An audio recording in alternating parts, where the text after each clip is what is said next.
Corner there.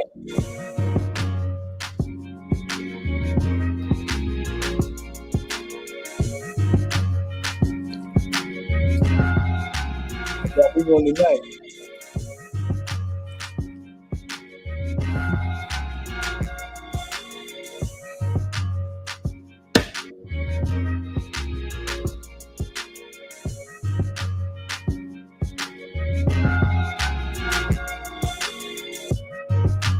Wow.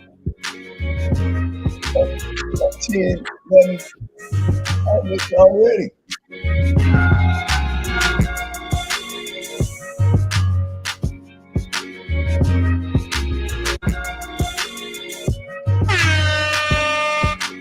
What's up, everybody?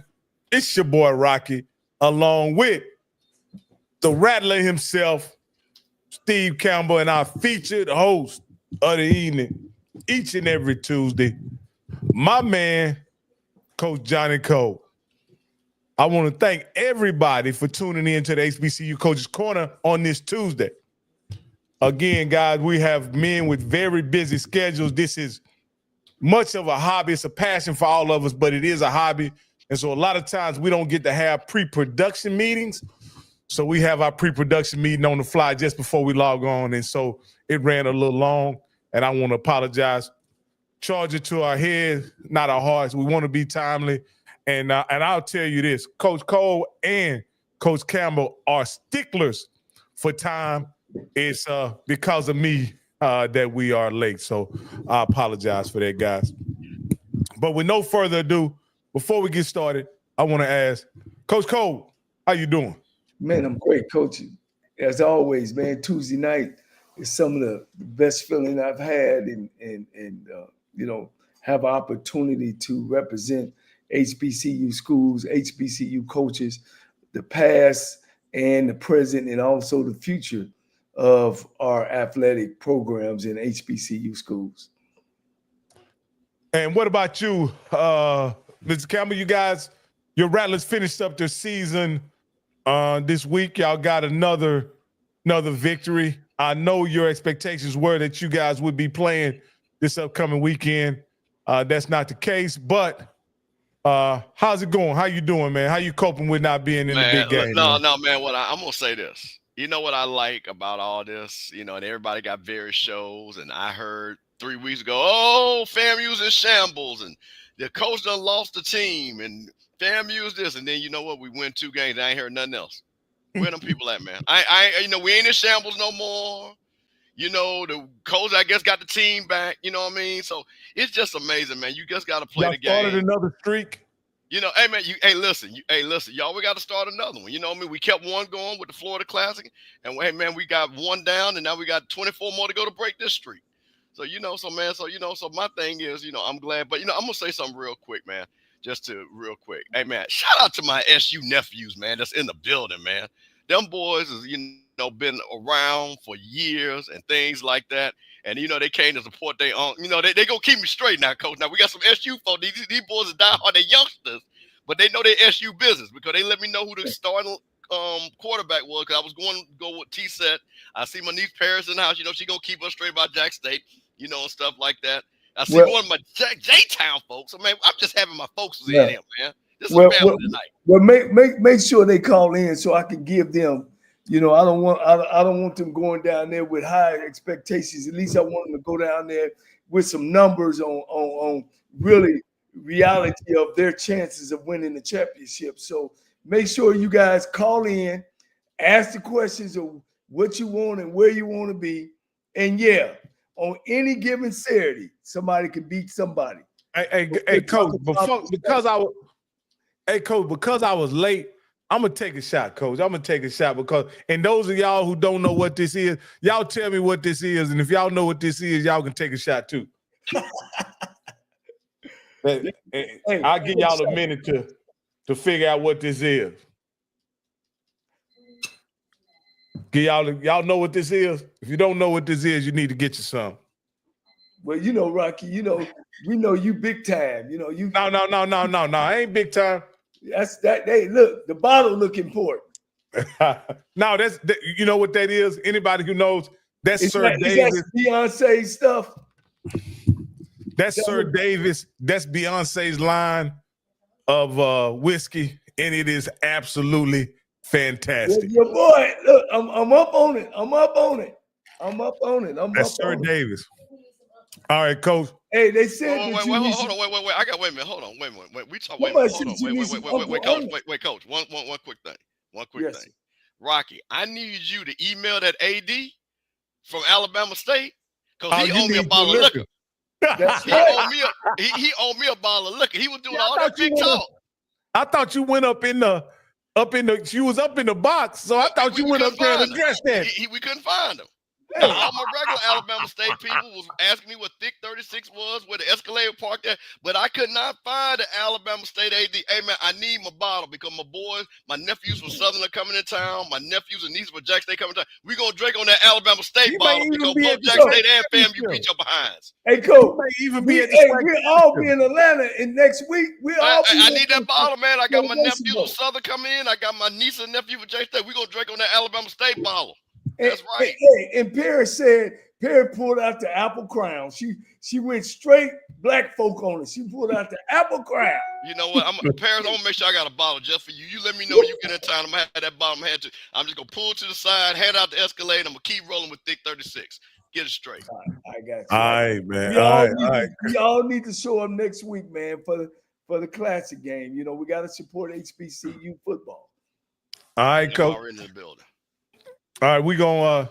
You already in Atlanta. I still got some convincing to do, Coach. So you might need to help me out with that. So with no further ado, we're gonna get on the last week, kind of recap last week big games. We had a real short slate of games, which I thought I was gonna be kind of bored last week, Coach, but I was really entertained by being able to kind of like focus on whatever game was playing in whatever particular time slot. And I thought it was a quite interesting week.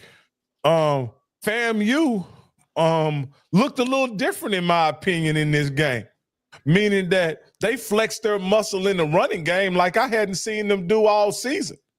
What were your thoughts, Campbell? And then we'll get Coach's analysis. Listen, man, and I'm gonna say this: Coach Cozy coached this team, but we knew what the issue was. It was the play caller. It wasn't the players. It wasn't that we didn't have talent. It was the play calling. We changed the offensive play calling. Then all of a sudden we running the ball. Changed the offensive play calling. Guess what? We scored with 21 points finally. So, so a lot of that had to do with, us changing the play calling, man, because there were opportunities, especially the Valley game. And I give respect to Valley. They beat us. But play calling lost that game, just plain and simple. We should have won that game. Is it play calling or is it play caller? Play caller calling the plays. So yes, so this the play. So he made a change. Yes, he made a change. Okay, he made a change. And I'm gonna say that. Wait a minute. Hey, all y'all Jack State folks, y'all go find my nephew Zoe, cause y'all remember. Oh, Alabama A&M gonna beat. Hey, I need my money, Zoe. I need my money. So I need y'all, all my Jack State folks, when y'all go to the mass meeting tomorrow night, tell Zoe that Uncle Campbell needed money. And all them other jokers that was talking. So y'all know what I'm talking about. Y'all remember that bet. I'm collecting all my bets because I owe Tedra some money. So I'm going to collect my bets so I can pay him off too. Yeah.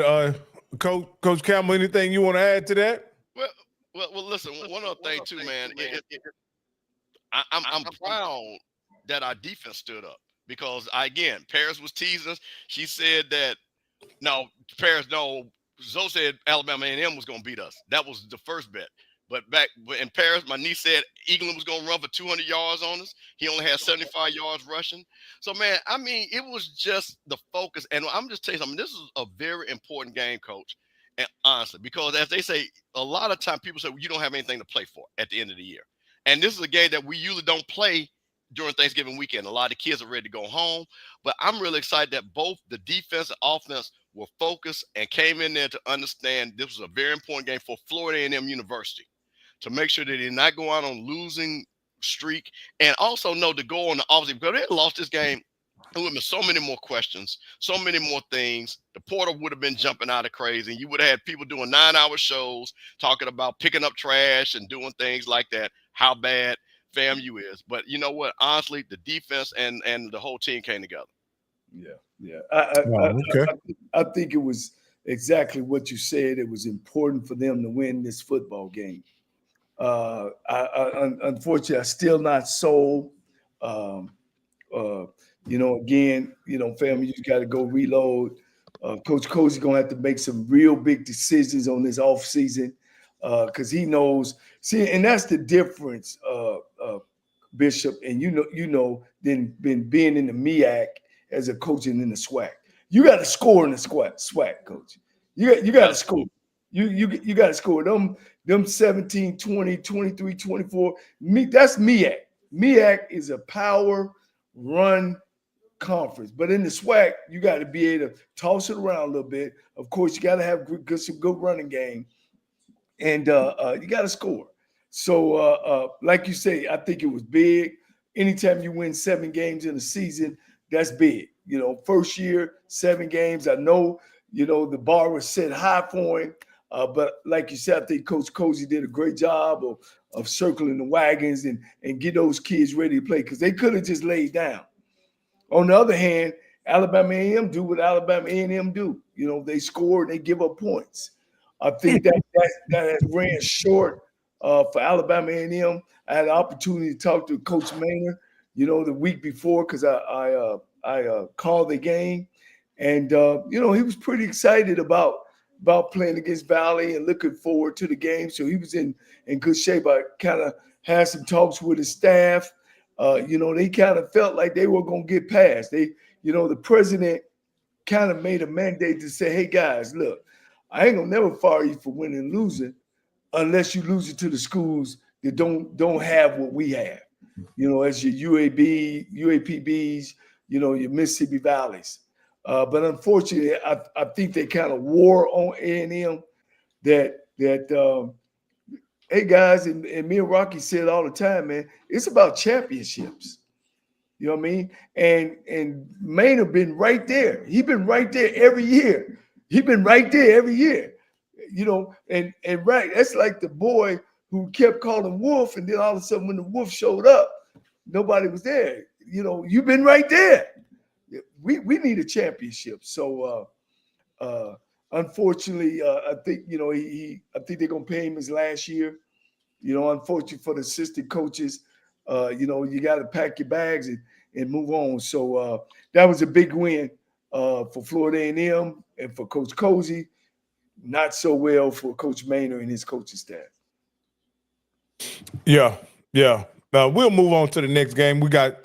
We'll discuss Maynard's situation at the end of the show where we'll address a lot of the coaching vacancies that are happening in HBCU football. But this game right here was interesting as well. To me, it was the best offensive game that I seen Alabama State play all year. The quarterback was actually effective in the passing game. And I'll ask you, Coach, to start this off. Was that just a factor of was the quarterback getting better, or was it just a factor of when you play down at a lower level, just you have the talent disparity creates more opportunities for you? I have to admit, I watched Tuskegee in person. I hadn't been impressed with them. They struggle scoring points. They're not the Tuskegee of old. This Alabama State, first and foremost, gonna go play great defense. That's where they've been the last 3 years. They're gonna give the offense a short field, which that's what they done. They cut the run game off at ASU, and one common denominator is the offensive coordinator for Tuskegee. He's been to 3 different places. He hadn't got it right just yet. Hopefully he can come back and get things going in the right direction because, once again, you got to score points, guys. You can't win games scoring 6 or 2 field goals. So Alabama State do what they do. They're a great defensive program. They took a guy that was a wide receiver who played quarterback in high school and made him a quarterback. So you got to take your hat off to that, and hopefully, they go out and either find a quarterback or as we always say, buddy, is he gonna come back or not? You know what I mean? So again, great season by Alabama State. Let me take that great back. A good season by Alabama State. Take our hats off to Eddie Robinson Jr. 3 years ago. He was selling houses. Now he's the head coach of a Division 1A FCS team. He's getting it done. He's keeping them right above water. I know they're ready to jump out, but good season for him. Well, I'm gonna say this: Alabama State, and we'll try to talk about this too. The all SWAC team came out. They got all SWAC defensive players all over the place. I expected the score to be exactly what it is.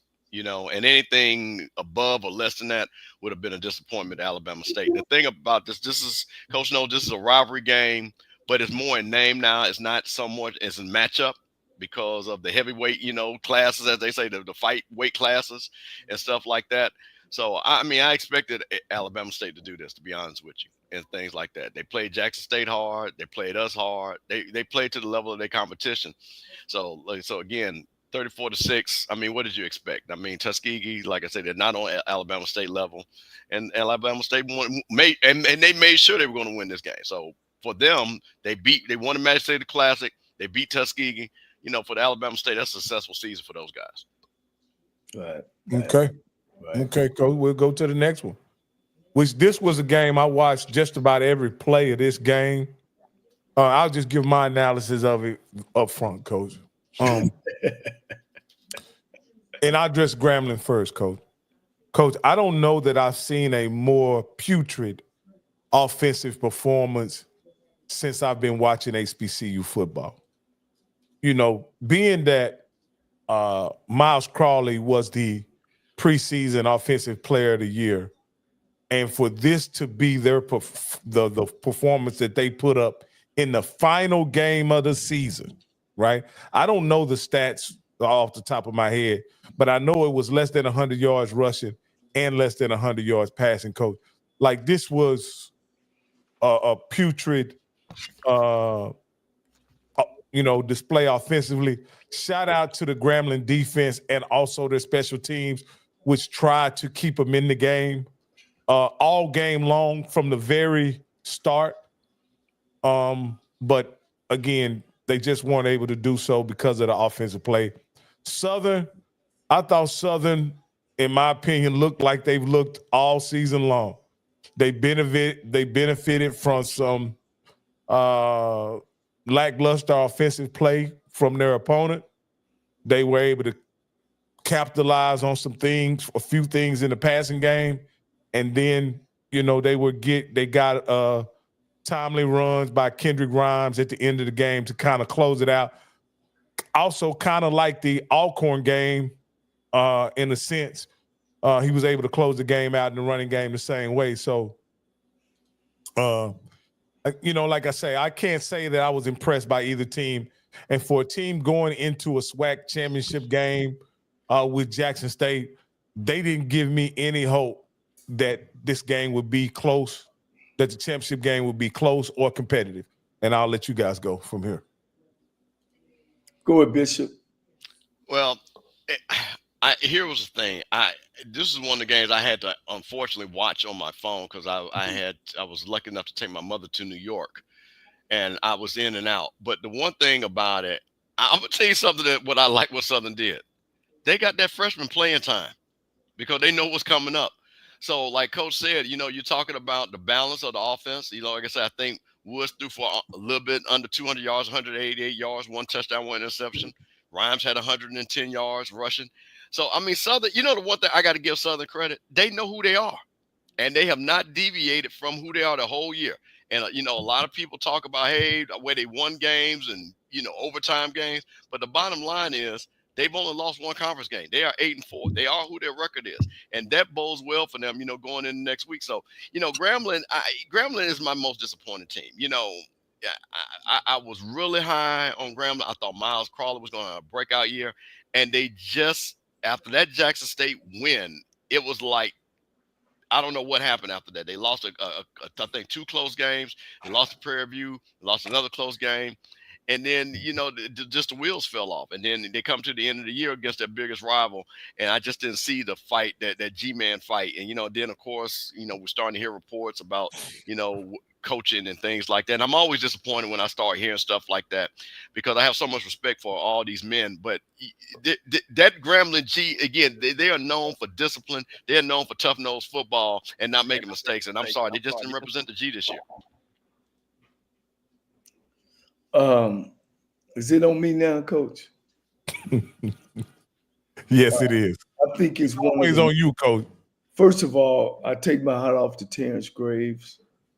He's done, a good job of winning. At the end of the day, you got to win, and sometimes, unfortunately, you got to win ugly. So I'm gonna give him that. They've won a whole bunch of ugly games, and the 8 games that they won, 7 of them was by teams that hadn't won again. I mean, hadn't had a winning season, and then the one was by Alabama A&M. The game was atrocious, Coach. And I just it's probably one of the worst Bayou Classic games I either seen or watched. You look at 9 first downs by a Grambling State football team, 14 by Southern. 148 total yards by Grambling, 387, but 180 came from passing, 209 came from 2 big long runs. This got to be better, and it's got to get better, and it's got to be better and get better in a hurry, because these 2 programs depends on fans. They depend on fans.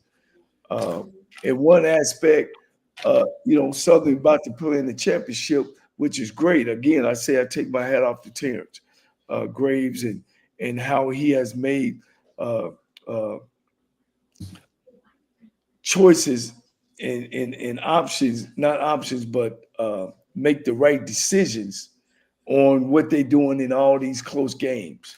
But they got to get better, man. They got to get better and be better, and I think they can do that. I don't even never ever remember a Grambling team having 148 yards total offense. You, Coach Bishop? I remember Jermaine Johnson had that himself. Hey man, from the wingback position. I remember Jake Reed would have that himself. But Coach, let me ask you a question. Let me ask you a question, and yes. I want to keep it interactive, because we got a lot of Southern folks, but the Southern folks want to ask you this question. They're saying that's the defense that put it on them, Coach. Now, what about that? Is it a lack of that, or this Southern defense, which has played very well all year? What about that, Coach? All year, without a doubt. I mean, defensive wise, their defensive end, he made play after play after play. But see, I don't look at it as a fan, Coach. I look at it as I'm evaluating. And when you're running the spread, Coach, and you got a defensive end that's shooting down because he's unblocked, right? Yeah. You're supposed to be reading him, right? So if he slants hard, should I give it to the back or should I pull it? So I'm with Southern. Y'all have a great defense. Y'all defense have allowed you guys to go to the championship game this week. I'm with you. I'm not knocking. I'm not saying as a whole team. I think you guys play great. I think the defense play at a higher level. Evidently, those coaches do a great job of scouting the other team. I get it. I get that. But on the other hand, like I tell you guys, when I watch the game, I watch it at a different view. You know what I'm saying? And some of the things that I seen that Grambling was trying to do to you guys, I mean, Jesus Christ.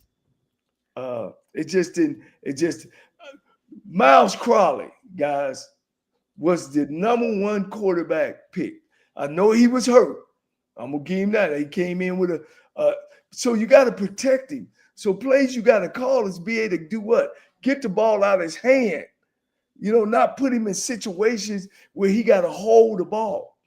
You know what I'm saying? And this kid is getting hit by people. Southern And see, I talked to some of the defensive coaches at Southern. They run and twist up front because they know that Grambling's offensive line don't know how to handle the twist. So you got guys hitting the quarterback flush. That's not good football. That's not good football. But yes, Southern defense, Jackson State offense, that's where the game gonna be. So here's my deal, and I want to step in here because people really want to talk about Southern's defense, right? Yes. And I want to give you guys some credit, right, for being a competent defense. We won't have to speculate on how good y'all defense is this upcoming weekend. We won't. If you guys are able to shut down and control Jackson State, you will get your credit. But it's hard for me to give you credit for stopping an offense that was helping you stop themselves. It's hard. It's hard for me to give you credit for an offense that was inept, that was allowing free runners at the quarterback, that was missing blocks, that was getting the plays in late, that was, it was, come on now. Can I get in here, Coach? Go ahead. McNeese State, worst team in the Southland Conference, scored 21. All right. You played Savannah State. They placed last in the SIC Division II. All right. You played Jackson State, put 33 on you. You played Prairie View. They scored their number of points, 24. You beat them 31-24. They played Nickel State, who's in last place in the Southland Conference. They put 51 on you, Coach. 51. All right. You played Texas Southern. They've been scoring 19 all year. Look at the stats. They scored their 19. Now, I remember you saying this, Rocky. I've never seen unknown caller. Southern University, they came in and beat the hell out of Alcorn State. They did. They held Alcorn to 14 points. That was one winning team. I'm saying your defense, your defense played ball. All right. Southern University, Florida A&M, 24 points. All right. Alabama A&M scored 20. All these are losing programs. Bethune-Cookman put 23 on you. All right. Pine Bluff 9, Grambling 14. So what, don't get so like we the 95 Bears. You're not the 95 Bears. 85 Bears. I'm sorry. You're right. You're not the 85 Bears. You're not the 85 Bears. I'm sorry. Great. But you do play great defense. Out of your 8 wins, 7 of them was losing teams. So just slow down a little bit. Just slow down, and we're going to see what you're going to do against the number 1 offense in the country, the number 1 black college team in the country. Let's see if you can slow Jackson State down. And next week, and y'all, I want y'all to get on old Coach Cole if y'all slow them down. So, and that's what I'm saying, Coach. It don't matter what a Grambling team that was a struggling Grambling team, y'all imposed y'all will on the struggling Grambling team. I give y'all that. If that's what y'all want to hear, y'all did that. Your defense dominated a Grambling team that was struggling on offense. Who you're playing next week, who you're playing this Saturday, is not struggling on offense. Yeah, one of our fans say, well, we held Florida A&M to 0 in the first half. Well, last time I heard, the game is 60 minutes. It's 60 minutes, right, Coach Bishop? It's 60. Hey, it's 60. Hey, but listen, man, hold on, Bishop. And if you gave Florida A&M 24 in the second half, which was scoring maybe what, Bishop, 6 or 7? And I'll tell you this. My wife is sitting here right next to me. I'm finna say something real reckless, right? I'm covering all bets straight up that you want, however much you want to bet on Southern to win the game. I'm covering all bets. He's saying about paying his house note. Oh, Whatever you want to bet on Southern, I'm covering it straight up. My wife is right there. So you tell me what you want to bet. If I have to get a loan, if I have to go to my thrift savings, if whatever you want to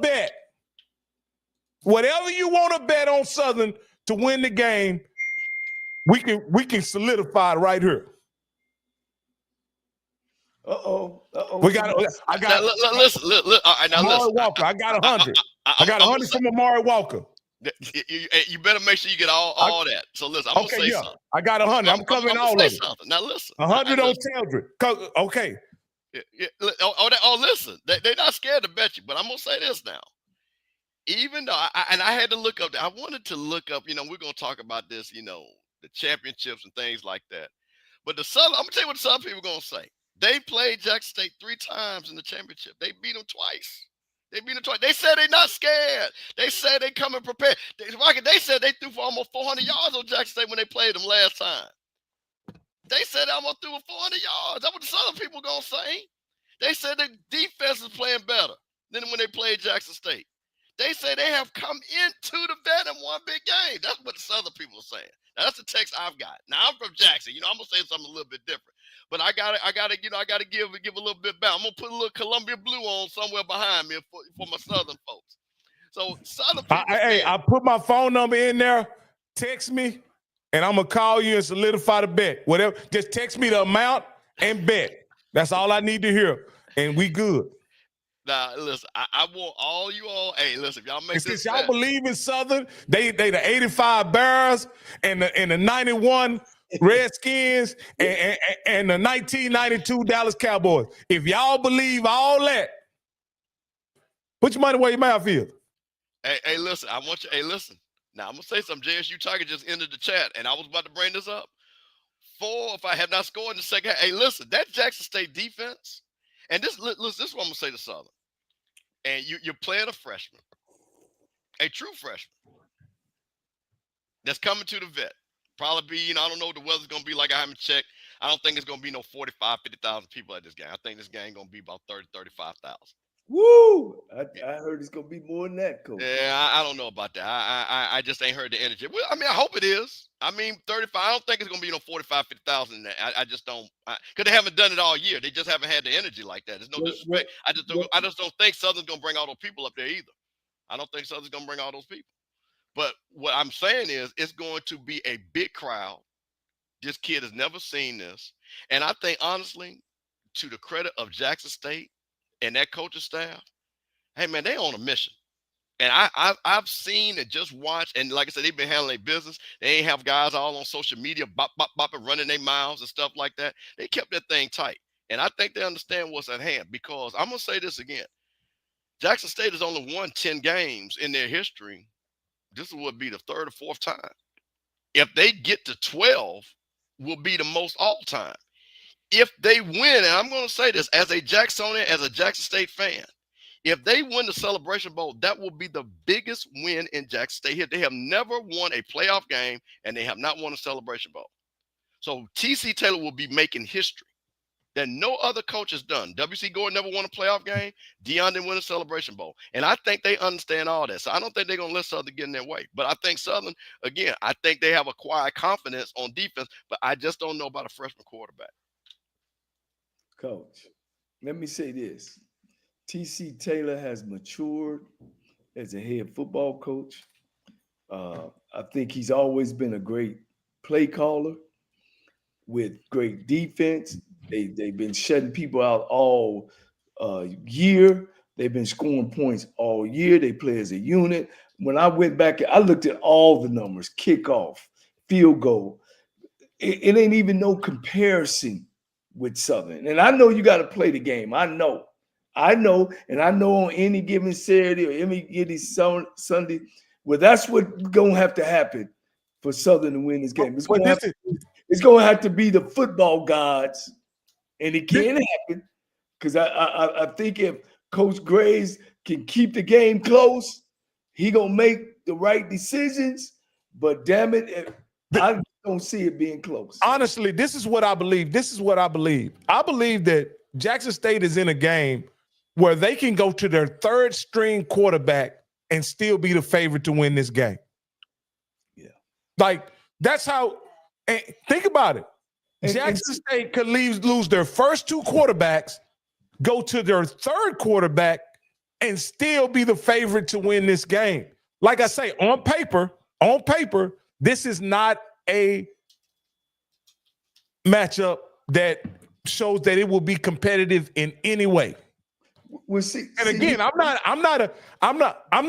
don't have a school in the SWAC. I don't have an HBCU school that I'm loyal to, right? I'm a Jackson State fan because of Deion. But this is not fandom that I'm talking about. This is straight football analysis. I've watched about 8 Southern games. I watched about 9 Jackson State games. I've seen all the players. All of them. Here's the reason why Southern can only throw the ball, but they don't throw it consistently. If you look at where they are, they don't even the quarterback threw for 1,100 yards this year. That's not so. He'll have a great game and then he won't have a great game, whichever one they play.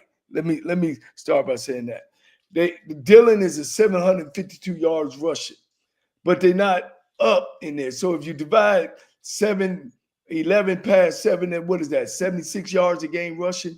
So if their passing game is not on, it ain't like they can balance it out with their run game. So they definitely gonna have to throw. So what Jackson State gonna do? Look, we got to prepare to stop the pass. All right. So that's why I'm saying, when you got a decent run game, and I know you love this, Rocky. When you got a decent run game, you got a chance. And Coach, this 77 yards a game is not a decent run game. This is something that you've taught me, Coach. If a team can't score the national average, right? Odds are they're not going to win many games. Right. Jackson State scores, I believe, 14 points above the national average. Yeah. So if they score 14 points less than their average, they still have an amazing chance to win the game. That's right. Because of, again, what Southern has proven, they are limited offensively. This is not Southern hate. This is not about me talking down on the team. This is simply football analysis. That's all. And I want to ask you, Campbell, am I missing something? Because the Southern faithful that's in this chat think I'm crazy. Am I missing something? No, you're not. Listen, we got to be honest. Jackson State's the best team in the SWAC. And it's not even close in the second team. I mean, be honest with you, because whoever you want to list, I'm going to give Southern their credit because they're the West champs. They're the second best team. FAMU will be the third best team because we're second in the East. There is a big gap between Jackson State and everybody else. And what you said, and see, this is the thing why I hate about games like this. When you've got a team, you've got a quarterback that's seasoned. You got an offensive line that's seasoned. You got a defense that's seasoned. You've got guys that have been through the wars. You've got T.C. Taylor, who has been around. There are a lot of chips that start making that scale start going to the other side. So then as a team like Southern, you know what you got to do? You got to hope for things to happen. I hate when I have to hope for turnovers. I got to hope that they play bad. I got to hope for certain things like that. That is not a real good ingredient for success. Because a lot of that, because what I would ask Southern is, tell me what you do really well that's going to stop Jackson State from what they do really well. That's going to be the question. And I'm going to say this again, and I think people need to understand this too. Nobody, since this format has been a home for the home team has never lost this game. Yeah. Home team has never lost this game. So you're going in the vet with a seasoned quarterback, a seasoned coach, defense playmakers, and then what you as Southern, you're hoping to turn them over. You're hoping that Jackson State has a bad game. And that usually does not bode well. That usually doesn't bode well. Because you can't sit back and say, man for man, that we are a better team or equal team than Jackson State. Well, one of our people said that Jackson State loaded their schedule with SIA teams. I think they played one in Lane College. But understand this, Jackson State is on the East. And the East has been the toughest of the both leagues, the East and the West, and they won the East clearly. So no, I don't think that have anything to do with JSU schedule. Everybody they played, they beat, and they beat convincingly.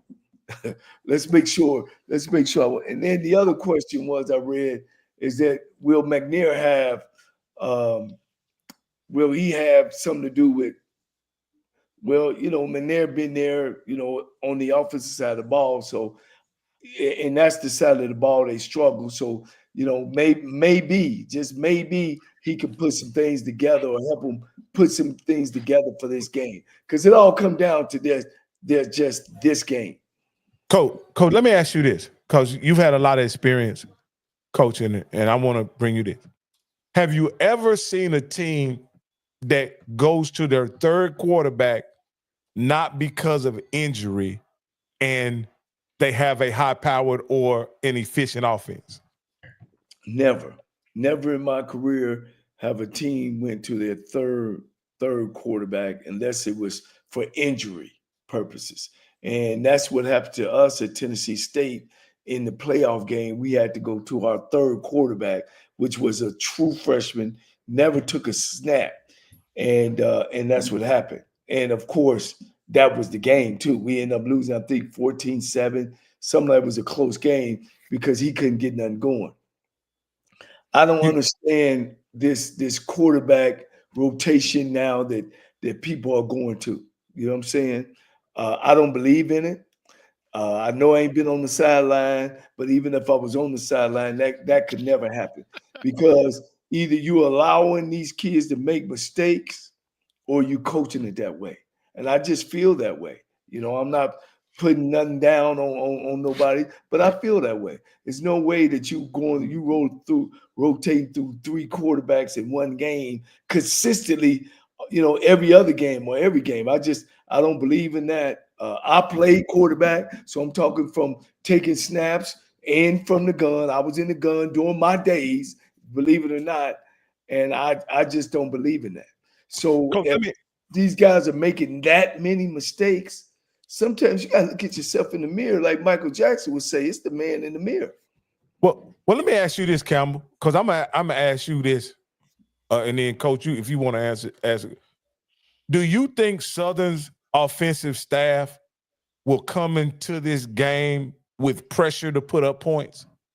I think that's yes. Yeah. You got to score points to win. But see, I had to explain this to somebody. Hey, listen, this is what people, and Coach, you could talk more about this. You can't go in and put 30 new plays in a week. That's not how this works. This is not Madden. And I keep trying to explain, but they're going to come in with a whole nother offensive system. Y'all, this is not Madden. And I'm going to give you just a quick story. Coach Simmons tried to put in one play last year for the Celebration Bowl, that flea flicker play. It was like, I ain't going to call this, ain't going to work. That was one play that they tried. So you're talking about, so listen, Southern is who they are. The offense they're going to run is what they're going to run. The plays they're going to run. They're going to run the inside zone 20 times. They're going to run it. So the bottom line is they're going to have to execute. And, I see Blackwater Bayou said we hate Southern. No. Okay, so Blackwater Bayou, here's one thing. I don't hate anybody. But what I will ask you as a Southern fan, and you put in the chat, you tell me what advantage you feel Southern has over Jackson State. Now, since we don't know, since we are haters, you tell me as a Southern fan, you tell me where the advantage that Southern has. Because I'm going to tell you what Jackson State has. The quarterback, the offensive line, the wide receivers, the coach, the deep, I'll call that, you know what? I'll give Southern that on a push. The D-line? Yeah, and listen, no, you know what we're team because they got the defensive player of the year. That's what they're going to holler out. That's the reason why I'm saying that. They're going to say we got the defensive player of the year, even though I believe Jackson State has a better. So what I'm asking you is, we're not hating. We're sitting up here watching the players play. We're watching them. So if we're hating, I'm asking you respectfully, you tell me what you think that Southern is that they do better than Jackson State. I'll wait. Go ahead, Coach. And Coach, and this is what I want to say. I want to be complimentary to Southern in this regard. Y'all have provided me with seriously the best football game day experience I've ever had in my life at Southern Homecoming. The best game day experience I ever had in my life. And I want to give y'all a shout out to that. Like, that's amazing. And then I watched the game where your defense controlled the game, and y'all, in my opinion, your offense played way above their head against Alcorn State, and they were able to win the game, right? So shout out to Southern, whatever. But no team that I would say this, and this is what I'm going to really hang my hat on. If Nichols plays Jackson State beats Nichols by at least 14. And they beat y'all by 51 points. Also, my eyes are not lying to me. Also, Jackson State would have beat McNeese as well. One of the worst teams in the Southland Conference. They'd have beat them too, Coach. So again, I'm not being hyperbolic or anything like this. I think Jackson, you got to understand, Jackson State, in my opinion, was nose to nose on a competitive standpoint with ULM. Yeah. Right? I believe there was some strategic malpractice in that game that led the game to being a little more, the score being a little more, them losing more than what they should have. But again, Jackson State is not only a good coach team, they're a talented team. And there's no way. Okay, let me ask you this, Southern. Since you don't agree that Jackson State would have beat Nichols by 14, what's the score of Nichols versus Jackson State then? Whew. And Rocky, let me jump on something, because I want to just throw out something. Jackson State is coming in this game averaging 36.8 points. Southern's averaging 21.6. On defense, Jackson State's only giving up 18.3. And I know they had a streak of 3 to 4 games that they didn't let anybody score in the second half. Right. Now Southern is right behind them at 21.8. And that's where the disparity is at, on the offensive side of the ball. That's the thing where this game can get out of hand. So again, to Southern, I will say this. If Grambling gave everybody the playbook how to beat Jackson State. You got to get a lot of turnovers to get a pick six, right? That's how you beat them, a SWAC team.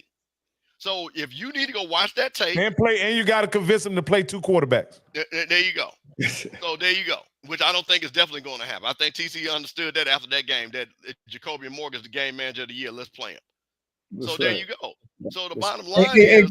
Coach, and I don't mean nothing, and they took off. They took off. When they said this is going to be our guy, they took off. Yeah. And the kid played with a whole bunch more confidence that he wasn't afraid to make a mistake. So I saw firsthand in the Jackson State game, because that kid made play after play to win that game in that fourth quarter. Varrick brings up a point that I think proves our point, right? McNeese blew out Alcorn, right? We agree with that, right?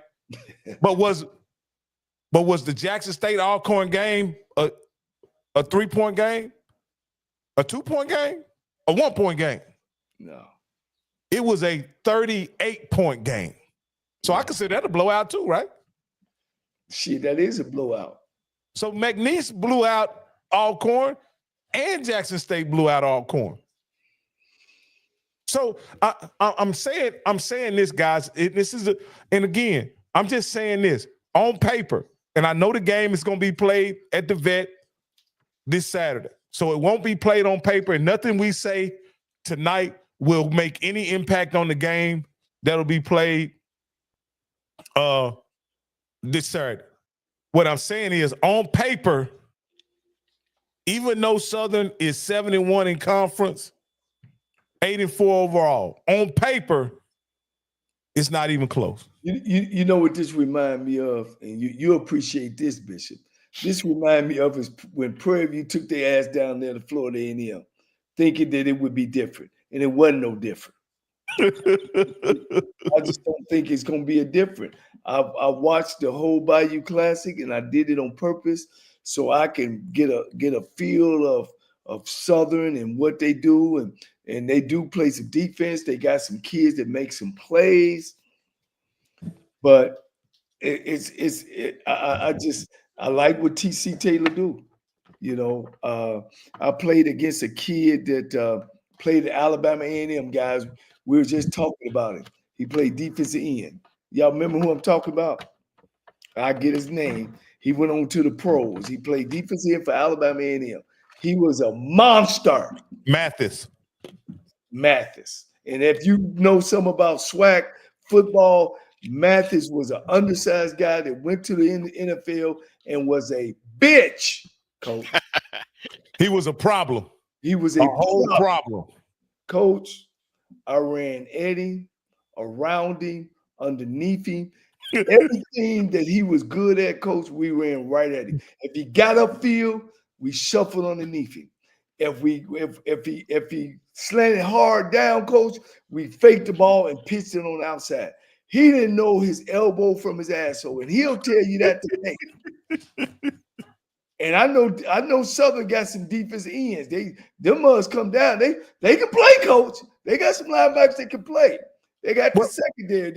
Jackson, and even at the secondary, now remember, number 21, he can't even play until the second half. He got put out of the game with Spear. So good coordinators attack those type of guys. And instead of making them just tee off, you run at them enough that now they thinking, you know what I mean, instead of reacting. I want to look at Kelby Givens' stats against Jackson State the first game. I really wish I could bring those up. Just hold on. I think I had to pull it up because I was just looking. Actually, it's fun that you said that. I have. Just hold on. I got it pulled up right here. But y'all go ahead. I'm gonna pull it up. But I don't think he had any sacks. Well, he had 5 tackles, 7 total, no sacks. Yeah. That's Jackson State. Matter of fact, it didn't look like anybody from Southern had a sack that game. Man, I've seen Southern run some twists against Grambling, and the guy twists and run wide open and put his helmet right into the quarterback's chest. Not one time, several times. And you got to be better on the offensive line of handling those type of twists, especially when you want to throw the football. Hey, Coach, hold up for a second before we continue this conversation. Hey, let's get some likes right quick. We just want to get a few more likes tonight, man. Can you give us some likes? We trying to get as many people in this joint as possible, man. This is a great conversation we're having, man. And the Southern people fired up, the Jackson State people fired up. Can we get just a few more likes as we continue this conversation? It's a dope conversation. I appreciate everybody on it today, man. And as we about to finish up the conversation about the SWAC preview, and we're gonna open up the phone line. So can we get a few more likes before we move on with the show? Let me see some guys. We're talking about man, give me some of that music, coach. Damn, give me some of that music, too. And we're talking about the SWAC Conference Championship Game is down to 3 HBCU, South Carolina, Southern University, and Jackson State. All 3 blue bread HBCUs, man. If we don't love ourselves, coach, then damn the Big 12, damn the Big 10, damn the SEC. This SWAC football, baby. All right, cut the music, because I got to ask Coach, so cut the music. Now, Coach, listen. You are actually a SWAC championship coach. Yes. Nobody else in this chat can say that. Nobody on this screen can say that. So I'm going to ask you, because what I do like about Southern people, as they say, they are not scared of Jackson State. So what I'm going to ask you, what is Coach Graves, not the X and O's part, we know about the execution, but what is he telling them from a psychological standpoint, being the underdog that they're going into the vet? What would you be telling your team? See this what I got over those Southern fans. I know Coach Graves. I know him personally. I know when he played at Winston-Salem, stayed under Pete Richardson, which coached me in high school, as well as you guys know, I coached on him at Southern University. See, he laying in the wood. He laying in the trees on us, Rocky.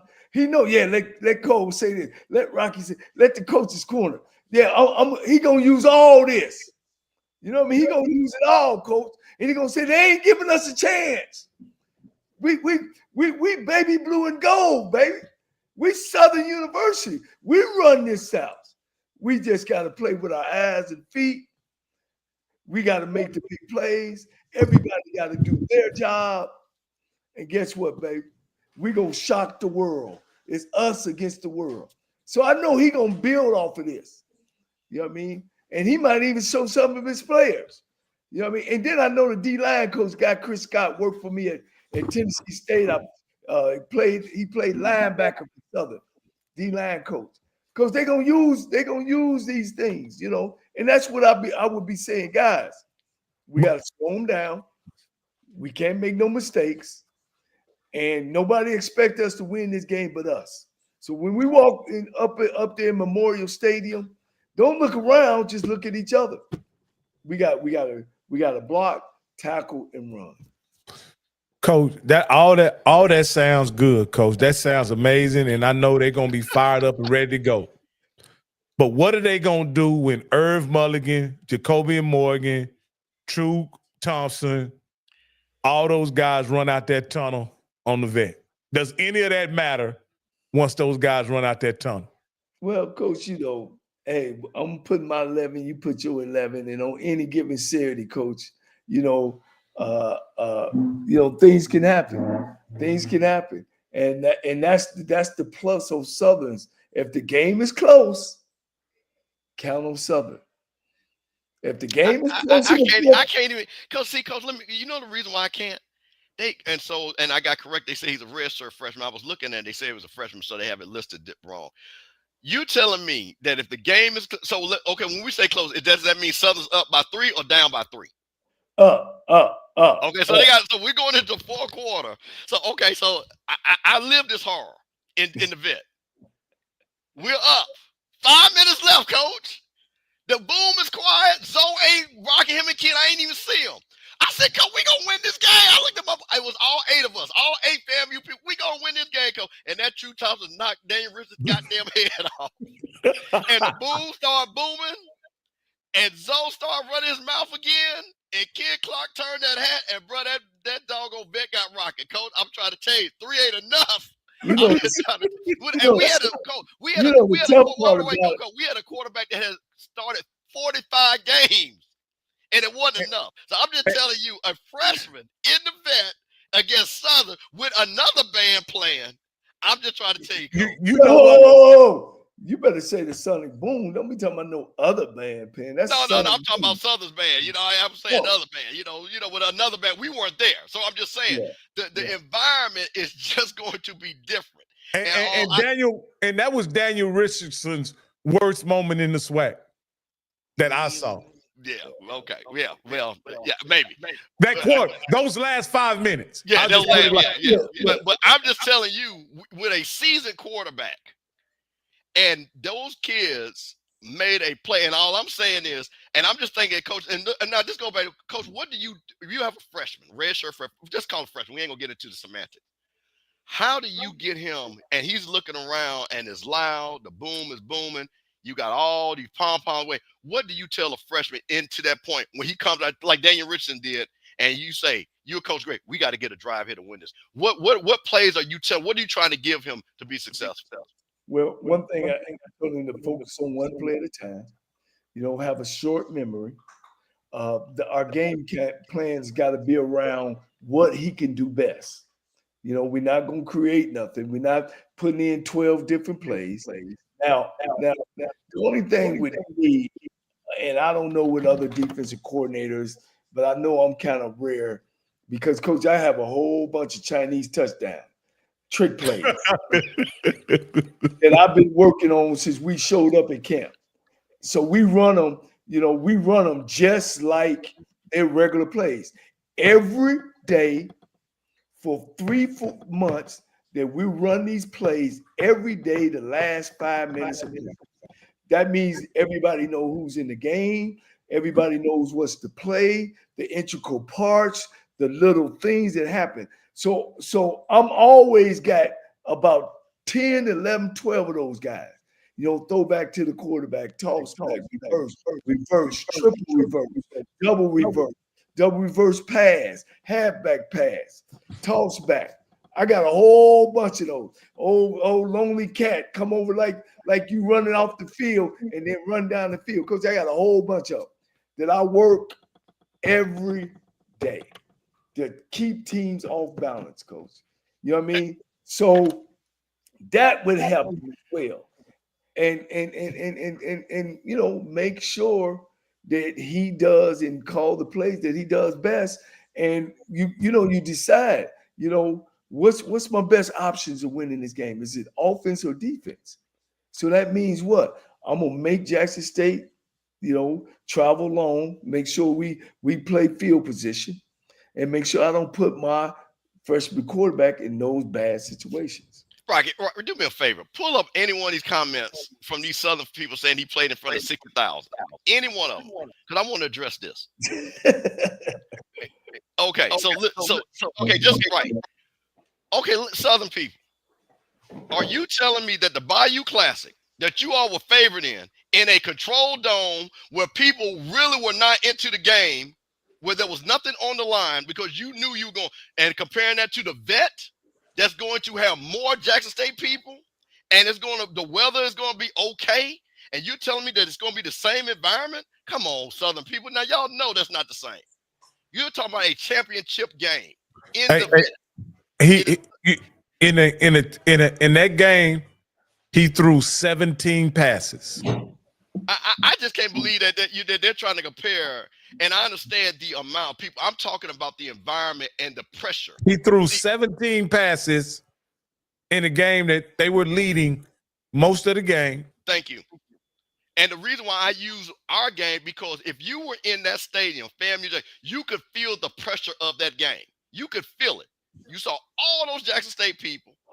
You said, if we don't get it right here, we're going to lose. You could, as a fan, you could feel it. It's going to be totally different in the SWAC Championship game compared to the Bayou Class. So, yes, he did play in front of people, but you're not going to tell me it's the same experience playing in the vet when you got 35, 40,000 crazy folks from Jackson screaming at him. It's not going to be the same. Not going to be the same. Well, let me say this, guys, and y'all correct me if I'm wrong. He wasn't impressive.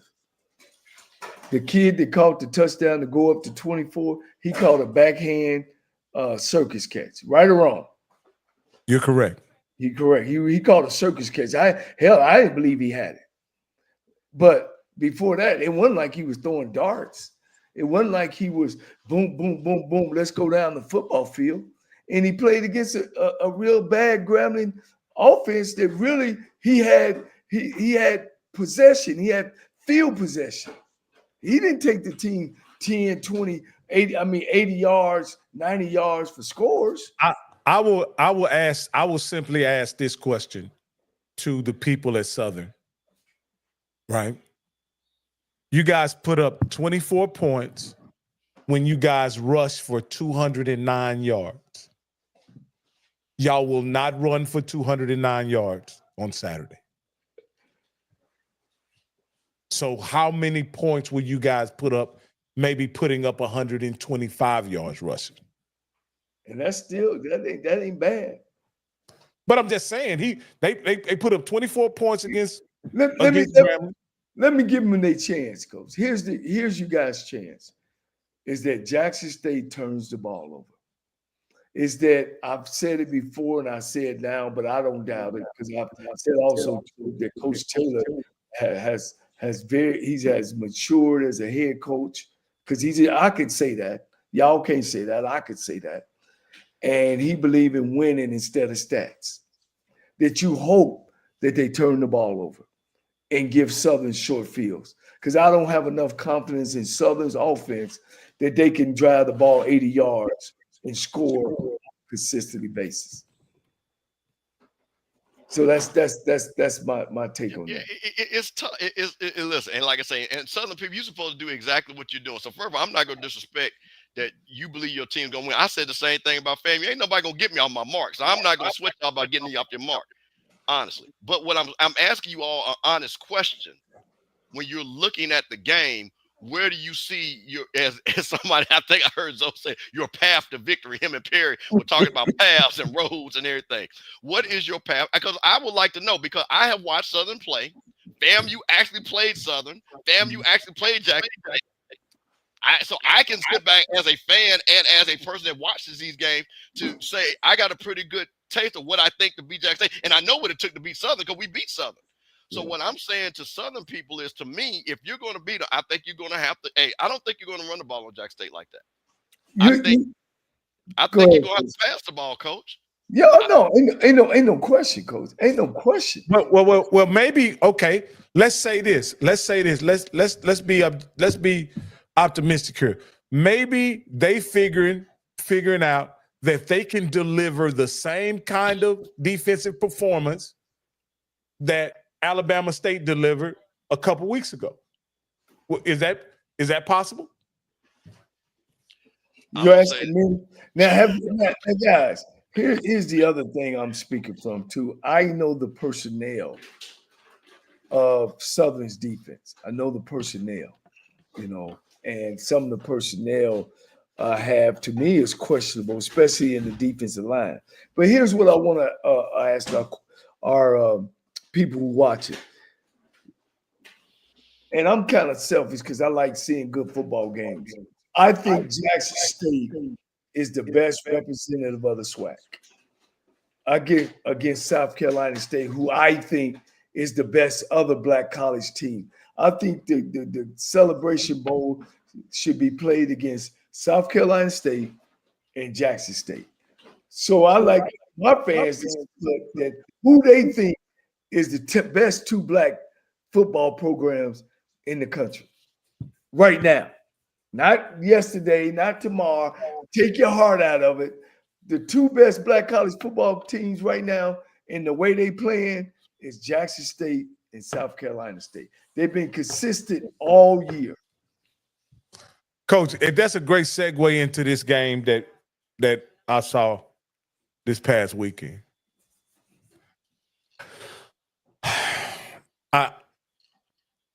I saw Tennessee State play, and they would be competitive against Jackson State or South Carolina State. I don't know, and they could win against both teams. But a special team, but their special teams was so bad that game that I don't know if they could, with that kind of special teams performance on that stage, they could beat either South Carolina or Jackson State. Tennessee State? Yeah. They had a horrible special teams performance. I thought they did decent defensively. Coach, I'm going to disagree with you to the 10th power.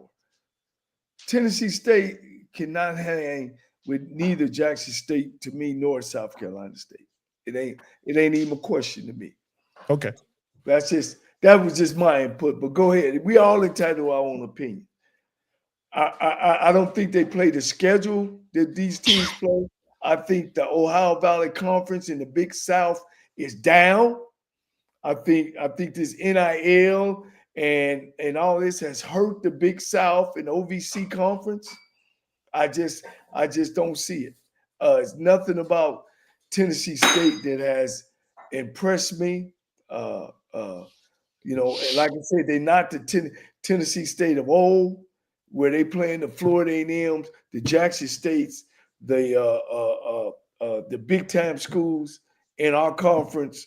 They play Pine Bluff, BCU, and Lane College, and Mississippi Valley.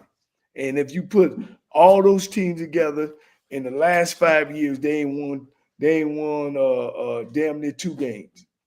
4 or 5 games. But I do give them their credit. I think just the Big South and OVC is weak. If it's SEMO, UT Martin, and now it's Tennessee State. It used to be Tennessee and Tennessee Tech.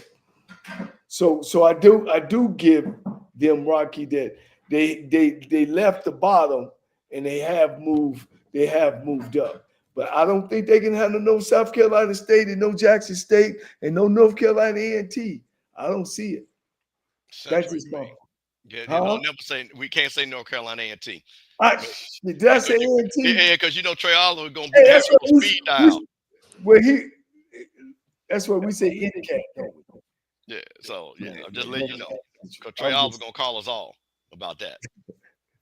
North Carolina Central.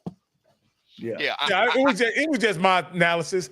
I thought they had a really good showing, Coach, against Montana State. The game could have been really competitive had it not been for special teams blunders on their part. Yeah. No, I'm with you, Coach. I have to be honest. I'm a little. It's a little personal to me. Because I coached at Tennessee State when we talking about Eastern Kentucky. UT Martin wasn't even a thought of. SEMO wasn't even a thought of. It was some teams in there that really got after it. You had to come each week with your A game, and then we turned around and played the Florida A&Ms every year in Atlanta. We played the Jackson States in Memphis. You know what I mean? Can you imagine? We played the North Carolina A&Ts that was winning the national title. Well, to your point, Coach, Tennessee State and South Carolina State do have a common opponent. Tennessee State lost to that opponent, and South Carolina State won. So you may be on to something there. South Carolina State defeated Tennessee Tech at home. Well, thank you very much, boy. I almost lost some touch, man. So you may be on to something, Coach. Like I say, I give that Tennessee Martin victory that well, I guess they didn't have a victory against Tennessee Martin. They lost to Tennessee Martin. So you might be right, Coach, in that maybe they would be overmatched against South Carolina or Jackson State. Maybe you're right. But I thought the games would be watching them on TV, I thought the games would be competitive. Go ahead, Coach. For some of our watchers, won't they? And we need to go on to these openings, and all our listeners, while you guys are texting and stuff, won't y'all put down the score of the Jackson State Southern game gonna be? I think 31-14. That's what been stuck in my mind. 31-14. What about you, Rocky? I'm thinking. I'm really thinking the game is going to be 44-10 is really what I think. All right, Big Bishop. Hey, man, listen. Northside Drive to Hanging Moss to State Street to West Street takes you to the vet, bro, from where I'm from, one way or another. Them boys is going to roll, man. Listen, they know what's on board, man. I'm sorry, Southern. I just don't see Southern scoring over 14 points. And I think it's going to be 35-14. I don't think they're going to run up on Southern, but I think it's going to be 35-14. I think the 14, they might get a 7 in the first half and 7 in the second half, but I don't think it's going to be where it's going to be 14-14. Jackson State just roll on them. So if Grambling blocks a punt, what do you think Jackson State special teams is going to do? Wow. Well, listen, here's the thing. Because Coach knows this, blocking a punt, that it takes a lot to happen with that. That's why you don't see it happen every week. So, I don't put too much into that. But what I will say is I know Jackson State can run the ball. That travels. But Campbell, don't think they ain't preparing to go block. Oh no, they're going straight to that. Oh no, listen, they saw something. No, I'm not saying that. But to Rocky's point, I think that again, a lot of things have to come into play to because if that was the case, you could look at somebody and block somebody every week. Then, if that's the case, but I'm gonna tell you what I do know that. Hey, Irv Mulligan is going to run that ball. Jacoby Morgan is going to have one of those Jacoby Morgan. You're going to have about 60 yards rushing. You're going to have almost 200 yards passing. And don't think T.C. Taylor ain't got several them Chinese touchdowns in his back pocket. Man, listen, that kid Terrell, man, when they put that kid in motion and got him going funky like he did against FAMU, and everybody's like, oh, where's he at? Hey, man, I saw that firsthand, Coach. I saw it first. Everybody was screaming that little kid's name. He didn't even touch the ball, but he was just that effective moving around. And, yeah, we didn't kick it to him either. We made sure that we wasn't stupid. But, guys, we gonna, if it's okay with you, Rocky. Yeah. Look, Hey, it's your we're show, going to start Coach. talking about these openings. We want these phone calls. Man, what kind of music you play? What the hell is that? Yeah, that's the music, Rocky. We get it. My bad. Y'all getting the mute. I thought I cut that out. Okay. All right. Jesus Christ. Hold on. Look, hey, they're going to have to start subscribing disconnect. so we can get a producer guy to handle all that for Rocky can just be focused. Now, listen, and I'm gonna say this to all my Southern people. I need y'all to call in All and right, defend now- your school. Hey, wait, to the Southern people, Rocky. Now she'll be off. Listen, to the Southern people, I need you to call in and direct your ire at Rocky. But that man has been trashing y'all the whole night. The whole night. Now, Hey, you we need got- to call that number and tell him something. Hey, we got our first caller from Houston, Texas. What's your name and where you calling from? Good evening. Huh? Good evening, sir. From where? Sir. What he got? Yeah, What he got his phone on? What he got? Man, you breaking up. You breaking up bad, brother. Sound like he under FBI investigation. Can you hear? Hold on. Let me get this right, man. All right, come on, Southern. Don't y'all be calling him on the Obama phone. Y'all got to make money down there now. All right, what about now, man? Go Okay, ahead. Can you hear me now? Can you hear me now? Yeah, a little bit. Go ahead, man. So, I'm not Southern or a Jackson. But Why is he? Hey, brother, call back in, man. Listen, go to the window, hold the phone up like this, and then call us back. Somebody got their phone on. Yeah, Rocky, go to the have him to call back. Yeah, let me hold on a second. Southern folks say you're doing this on purpose. No, I'm definitely not. All right, go ahead, Coach. You good? Y'all ready? Yeah. Yeah. So we've been getting some scores. So right now it's still look like, damn, Coach, I'm hearing myself talk. What did you say? Echo. Coach has an echo now. I hear your echo. Hold on then. Let me get it straight. Man, that's why we need to subscribe and plus a couple of $4 or $5. Everybody that's coming in, we want to take this, guys. I want to take this. Guys, listen, man. I want to take this show, man, to make us look so good as Black folks that we so big that I ain't gonna say we trying to recruit or compete against ESPN.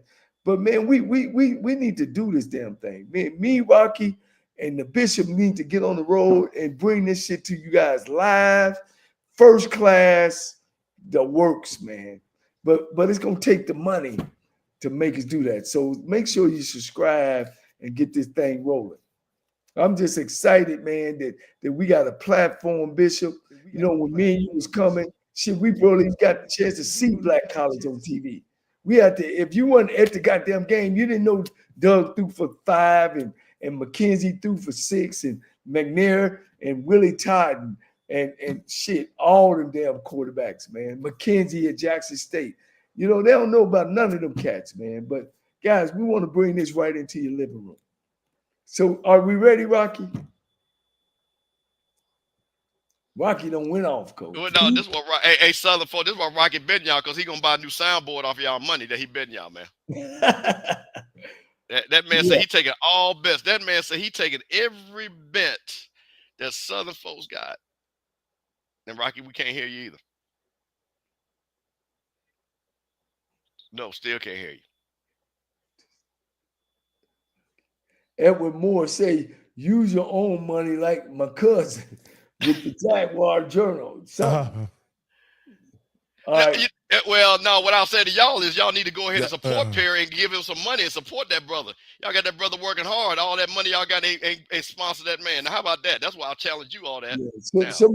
Somebody hollered Robert Kent. Yeah, I played against Kent. Hear me now? Yeah, no, you didn't play against Kent. You coached against Kent. I mean, I coached against Kent, and I beat Kent too. We put 68 on them, Bishop. We put 68. They scored 61. We had 68, Coach. Hey. I had Darnell Kennedy though, a great one. Can you hear me? Yeah, we can hear you. Can you hear the guy from Coach McKenzie? Man, I used to watch Coach McKenzie coach. Hold on a second. He won #1. They had number a great one run game. And Coach, you know what I used to like? What McKenzie used to do? He used to fake that dive up the middle to his tailback, Coach, and put that thing behind his back. Right. And man, nobody knew where it was. John McKenzie, Coach. Then he used to come up with it to Burkett them down the field, Coach. That's #1. Man, John McKenzie, man. And then my favorite quarterback all time took out Shannon Boyd, but McKenzie and Boyd, boy, them boys there had that thing rolling down there. Yeah. I got in touch with Jackie Walker. I want to shoot a shout out with him. You know, my man, big old linebacker, about 6'4", 6'5". Guys that I played with, Bruce Green, Daryl Colbert, Donald Narcisse. Shout out to Tremaine Johnson, Willie Totten, Jerry Rice, DeBolivo. Coach, I know them all, man. I've been around, man. You guys just don't know that this conference has put out some greats. Well, Coach, you know, it's funny. They were talking about yesterday and talking about competition. And, Coach, I'm going to ask you this question because Zoe is here. I'm going to ask you a question. If Shadur Sanders doesn't leave Jackson State and he plays 4 years at Jackson State with the talent that he's shown, is he a first-round pick at Jackson State? From HBCU? Right. And all the guys that would have come to Jackson, you got Travis Hunter and all the guys that would have come to Jackson State. No, I think no. I think he would have been a second round at the top of it. I won't think he'd have been a first round quarterback. I think he would have been at the top though. Now you know I had a guy at Lane College, as you all know. Hey, baby. Excuse me, guys.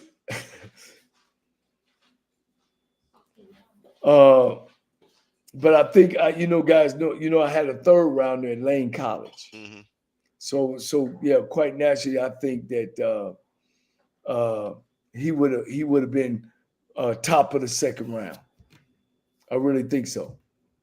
Now let me tell you this. I talked to a scout. Hold on, Coach. I want to get to you. I want you to answer on this point. Okay. I know I have several friends. I talked to a scout about this. Okay. And let me tell you what he said. He said, talent is talent. Competition validates what we think is talent. So I thought about that, but I have seen. So what my thought was this: if Shadur would have, because he would have put up monster numbers at Jack State, right? 4,500 at least. Travis Hunter going crazy. Muted, man. And I think that with the level of teams that they probably would have played, I think they would have scheduled a little bit different for his senior year. I think that he would have had outside shot being a first round pick. I don't think he would have been a top 10 because I think that does come with playing in the 5. I think he could have been at the bottom of that first round coach playing in Jackson State. Hey, can y'all hear me? Yes. Yeah, we hear you. I'm saying all right, we got a call on the line, okay. So whenever y'all ready. No, go ahead. You want to take the call or you want me to? No, go ahead and respond. Go ahead and respond.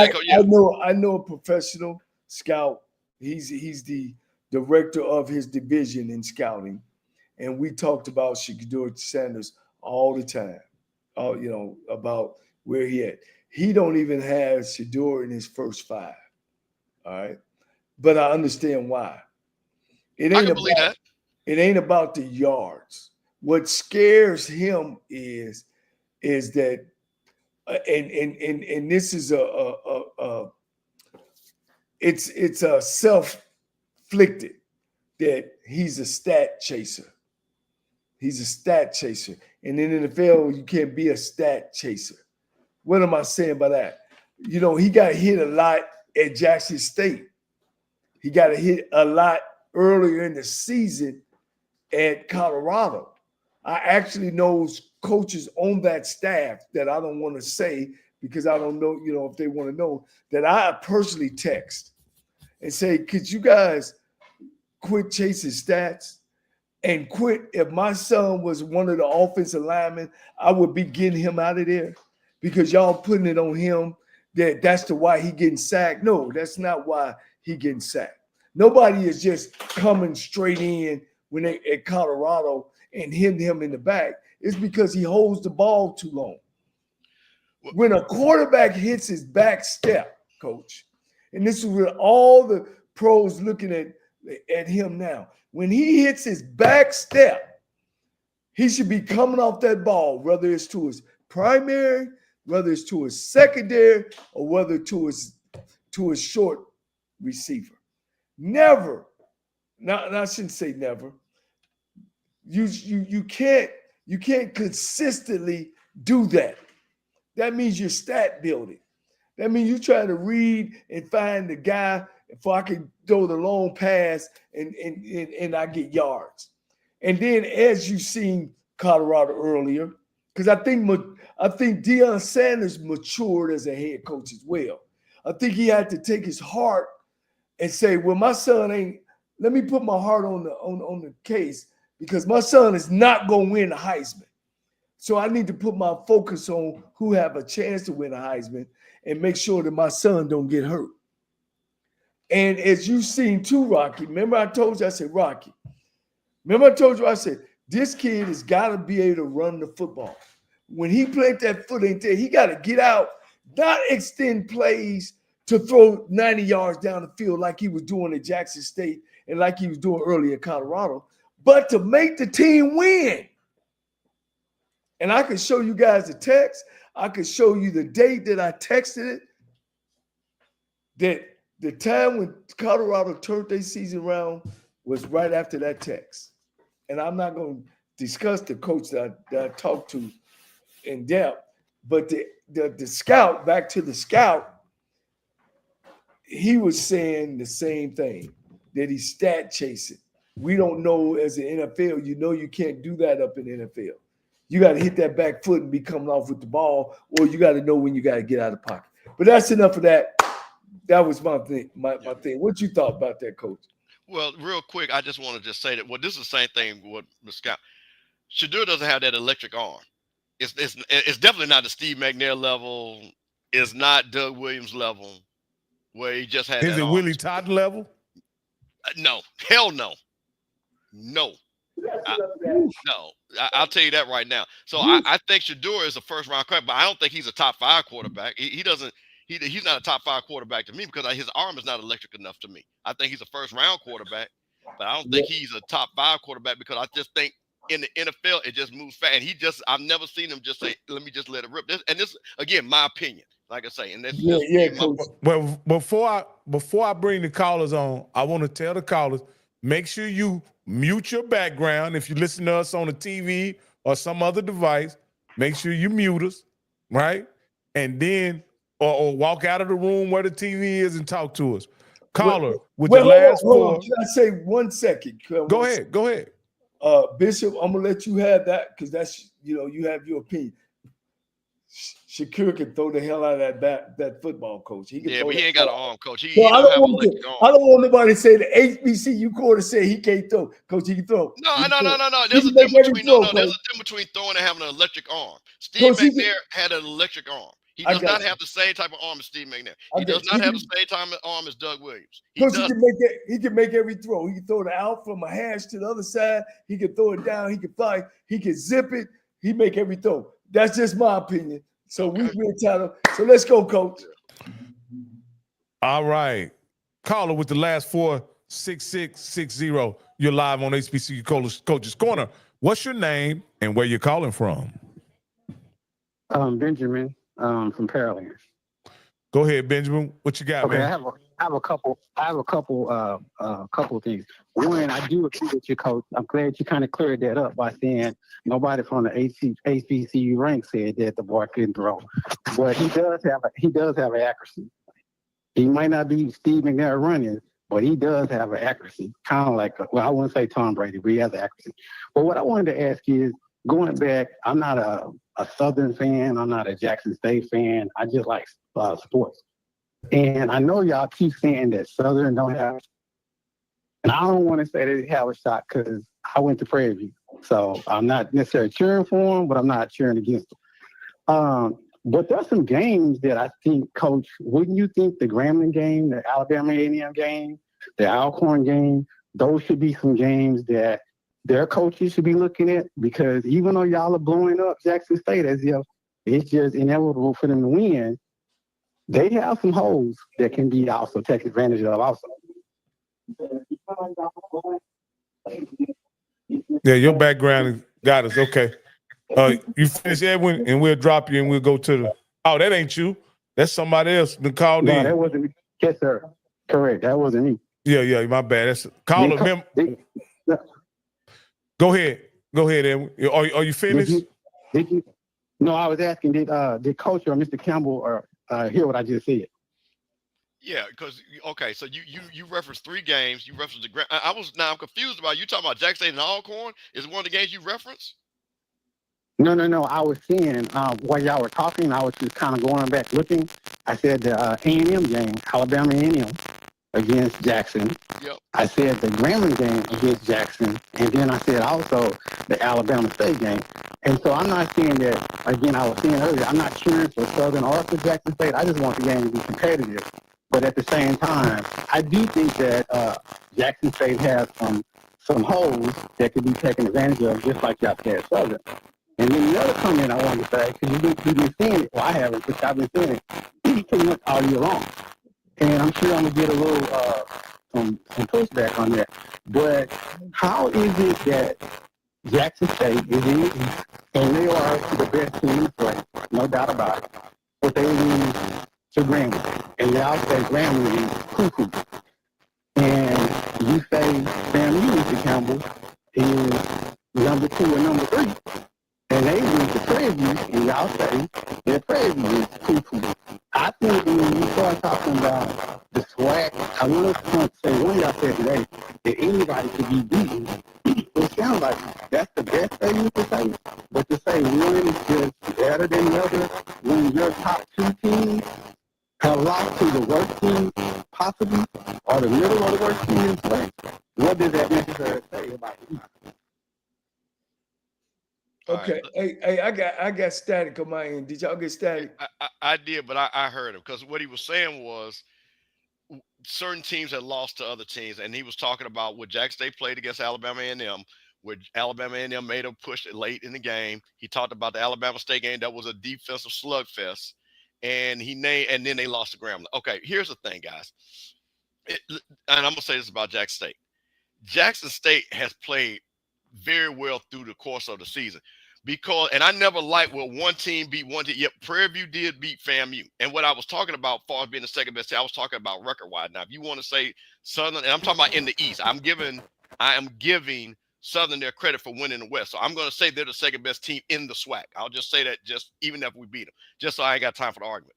But my point of it is if you look at the total body of work of a 10-2 team, and what they have done, you can't say, oh, because Prairie View beat FAMU and they lost to Grambling, they're really not as good as what their record shows. Their record shows 10-2. Their record is who they are.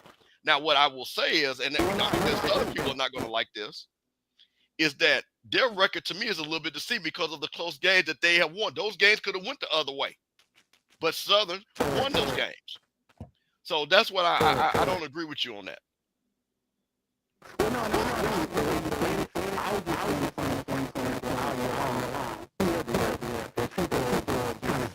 Not as bad. Yeah, not as bad. Yeah, cut him, Coach. Yeah. Go ahead, Coach. Can I talk now? Yeah. Rocket, that might be you. Yeah. Am I static? Yeah, it's you. All right, hold on. Let me get myself straight. Sorry, for the Prairie View guy. That was Rocky messing your great take. So how's my sound now, guys? Now you coming in. Still. I'm good now. No. What about my sound now? How's No. All right, hold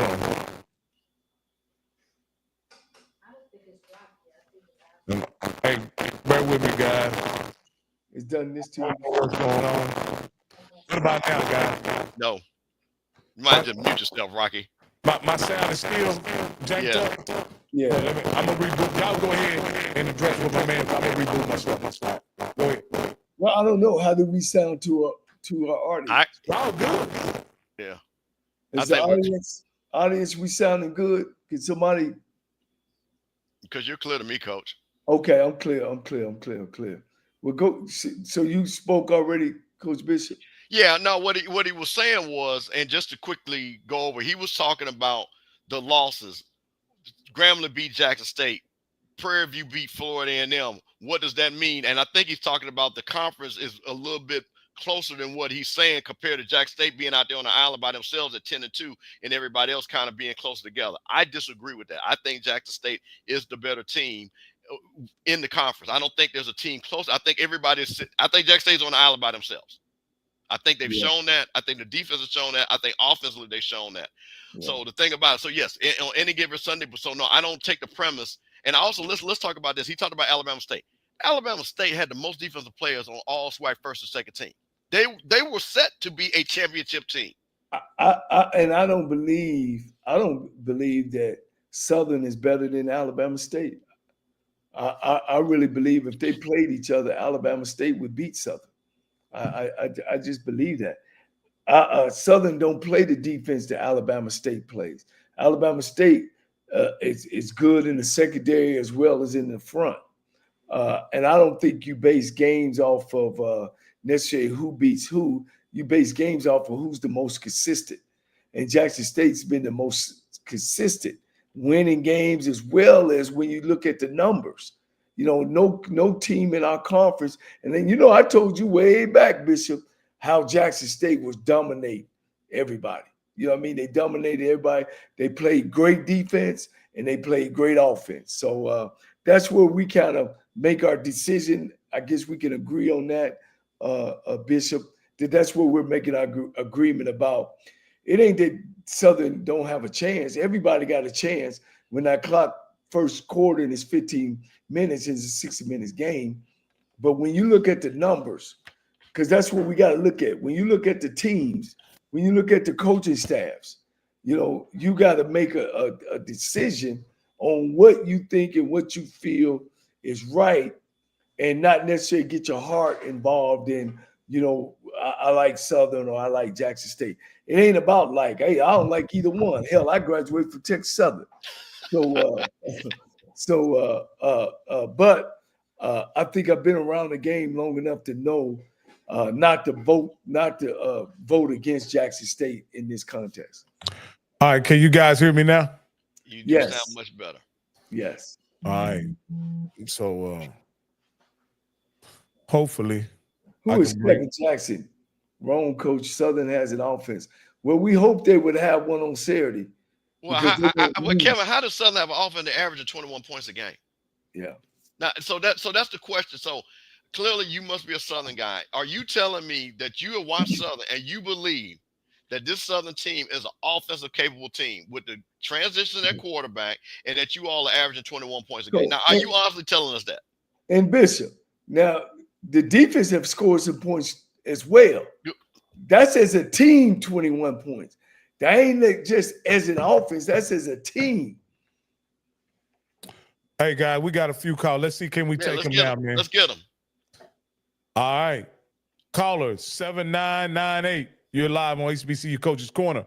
What's your name and where you calling from? Hey, I'm JB, man. I'm calling from Jackson. And I've been hearing a lot of analysis on the game. And one thing I think people don't realize that they say Southern has gotten better, which I don't doubt, but Jackson State has too. After that Grambling game, and I know we had my view that we had problems at the quarterback, changing quarterbacks up the way we were, and we had our defensive secondary. But our defensive secondary has played a whole lot better since the Southern game, since the last Southern game that we had. So everybody's giving Southern credit for being a better team, but we are a much better team. You know, Herb Mulligan, that was his first game back the last time that we played against Southern. You know, we got 4 receivers that's out right now, but we haven't lost a beat on offense because of the depth that we got. Well, let's look over that. Let's be honest. The reason why y'all ain't missed a beat with those wide receivers, I believe, is because y'all are a dominant running team. And so y'all don't need as much in wide receiver. But again, y'all have a dynamic backfield. And so y'all don't depend on the pass to move the ball, to be perfectly honest with you. Y'all are dominant running team. When you come up against a team like Alabama State, you know, and you can't run the ball consistently, you got to be able to pass the ball. And, you know, you having 4 of your starting receivers out and still being able to get the job done, I wouldn't just give all the credit to the run game. You know, you got to give credit to some of those people that have been coming in and taking up the slack for those that went down. Okay. Hey, well, thank you for calling in, JB. Appreciate it. We got caller 2690. You're live on HBCU Coaches Corner. Coach, What's happening, man? This is Faye from Jew City. What's going on, fellas? What's happening, man? What's happening? Listen, first, Rocky, when you mentioned about the receivers being down, actually, it does matter. I'm going to tell you why.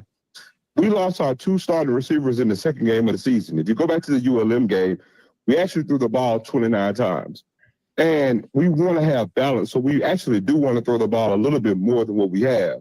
So being that you lost 2 starting receivers in the second game of the season, that actually translates to running the ball a lot more. Plus, both of those receivers are great blockers on the perimeter. So then when you lose those 2, and then when you lose the 2 behind them, kind of force your hand to focus more on running the ball. Plus, starting tight end was out for the season. Backup Landis, backup receiver, backup tight end, who's playing the majority of the season. Now, I'll say all that to say this. We talk about Southern, and yes, they are better. They have gotten better. And I know people say, well, Jack State got better, and we have. But here's the thing I want to say this. So the other caller that called in and said, well, what about FAMU losing to Prairie View and things of that nature? But we tend to overlook something. Style make fights. Nobody don't want to say it, but Jackson State is just simply not a good matchup for Southern. We're not a good matchup for that team as they are constructed right now. And that's the thing that's going over everybody's head. When it goes into what they want to do on offense, everybody's overlooking the fact that Southern best pathway to win the game is to get turnovers and to try to muddy the game up and have a nasty, dirty game, keep it low scoring, and then try to get out of it with a W. The only thing that to their detriment is Jackson State can do the same thing to them. Our defense is better, offense is better, special teams is better, coaching is better. They have a freshman starter in the championship game on a hostile road, and we just want to overlook the fact that the home team has won every single SWAC championship game thus far. So again, what pathway do they have? I can understand the Southern fans saying, yeah, it's us against the world, but I hate to say this, it's a championship game. There is no, everybody's for Jackson State, Southern's the underdog. Both teams are playing for the same thing. It's a one-game elimination game. Southern has something to lose. It's a damn championship game. You don't get a consolation prize and say, it doesn't matter. We lost the game, but we weren't expected to win. Yes, sir, please believe. Both teams are playing for something. Both teams have something to lose. It's the championship game. So what I'll say, Zoe, and this is just to entertain your point about, Southern having a pathway to win the game, right?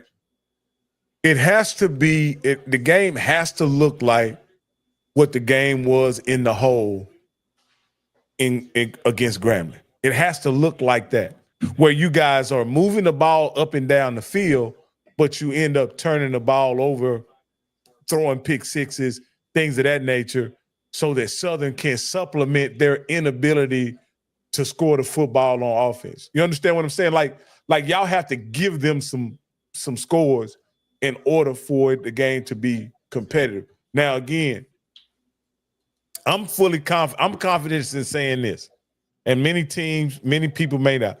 Jackson State is going to have 400 yards in total offense against Southern. No doubt about it. They're going to have 400 yards. The deal is they could have 300 yards rushing, 100 passing. They also could have 250 passing, 150 rushing, right? I ask you this, Dozo. Do you really think Southern, in a game where Jackson State is faltering defensively, can Southern throw the ball for 250 yards against Southern? Can they run for 200 yards against, can they throw for 250 yards against against Jackson State? Can Southern run for 150, 200 yards against Jackson State? Like, that's what I'm saying. Like, there are too many built-in advantages for Jackson State in this game that they're just going to be able to move the ball and get 400 yards. It's just a matter of what the configuration is going to look like. Well, I'll say this. I would even minimize. I'm not going to make the say that we'll get 400 yards, and I'll tell you why. I think when I'll take away from the 400 yards and give you an additional 100 yards in hidden yardage when we talk about special teams, when we talk about Travis Terrell, when we talk about what Matt Noel can do on the punting end of that game. So it may be 350 yards. It may be 325, but limited Southern because, again, it's going to be a fast game because they're going to run the ball. Do I expect them also to do something that they haven't done all year to try to get you by surprise? Sure, I do. But the thing is, we have the advantage on both sides of the ball in the trenches, a significant advantage on both sides of the trenches. And again, for Jack State, it's simple, man, alignment and assignment.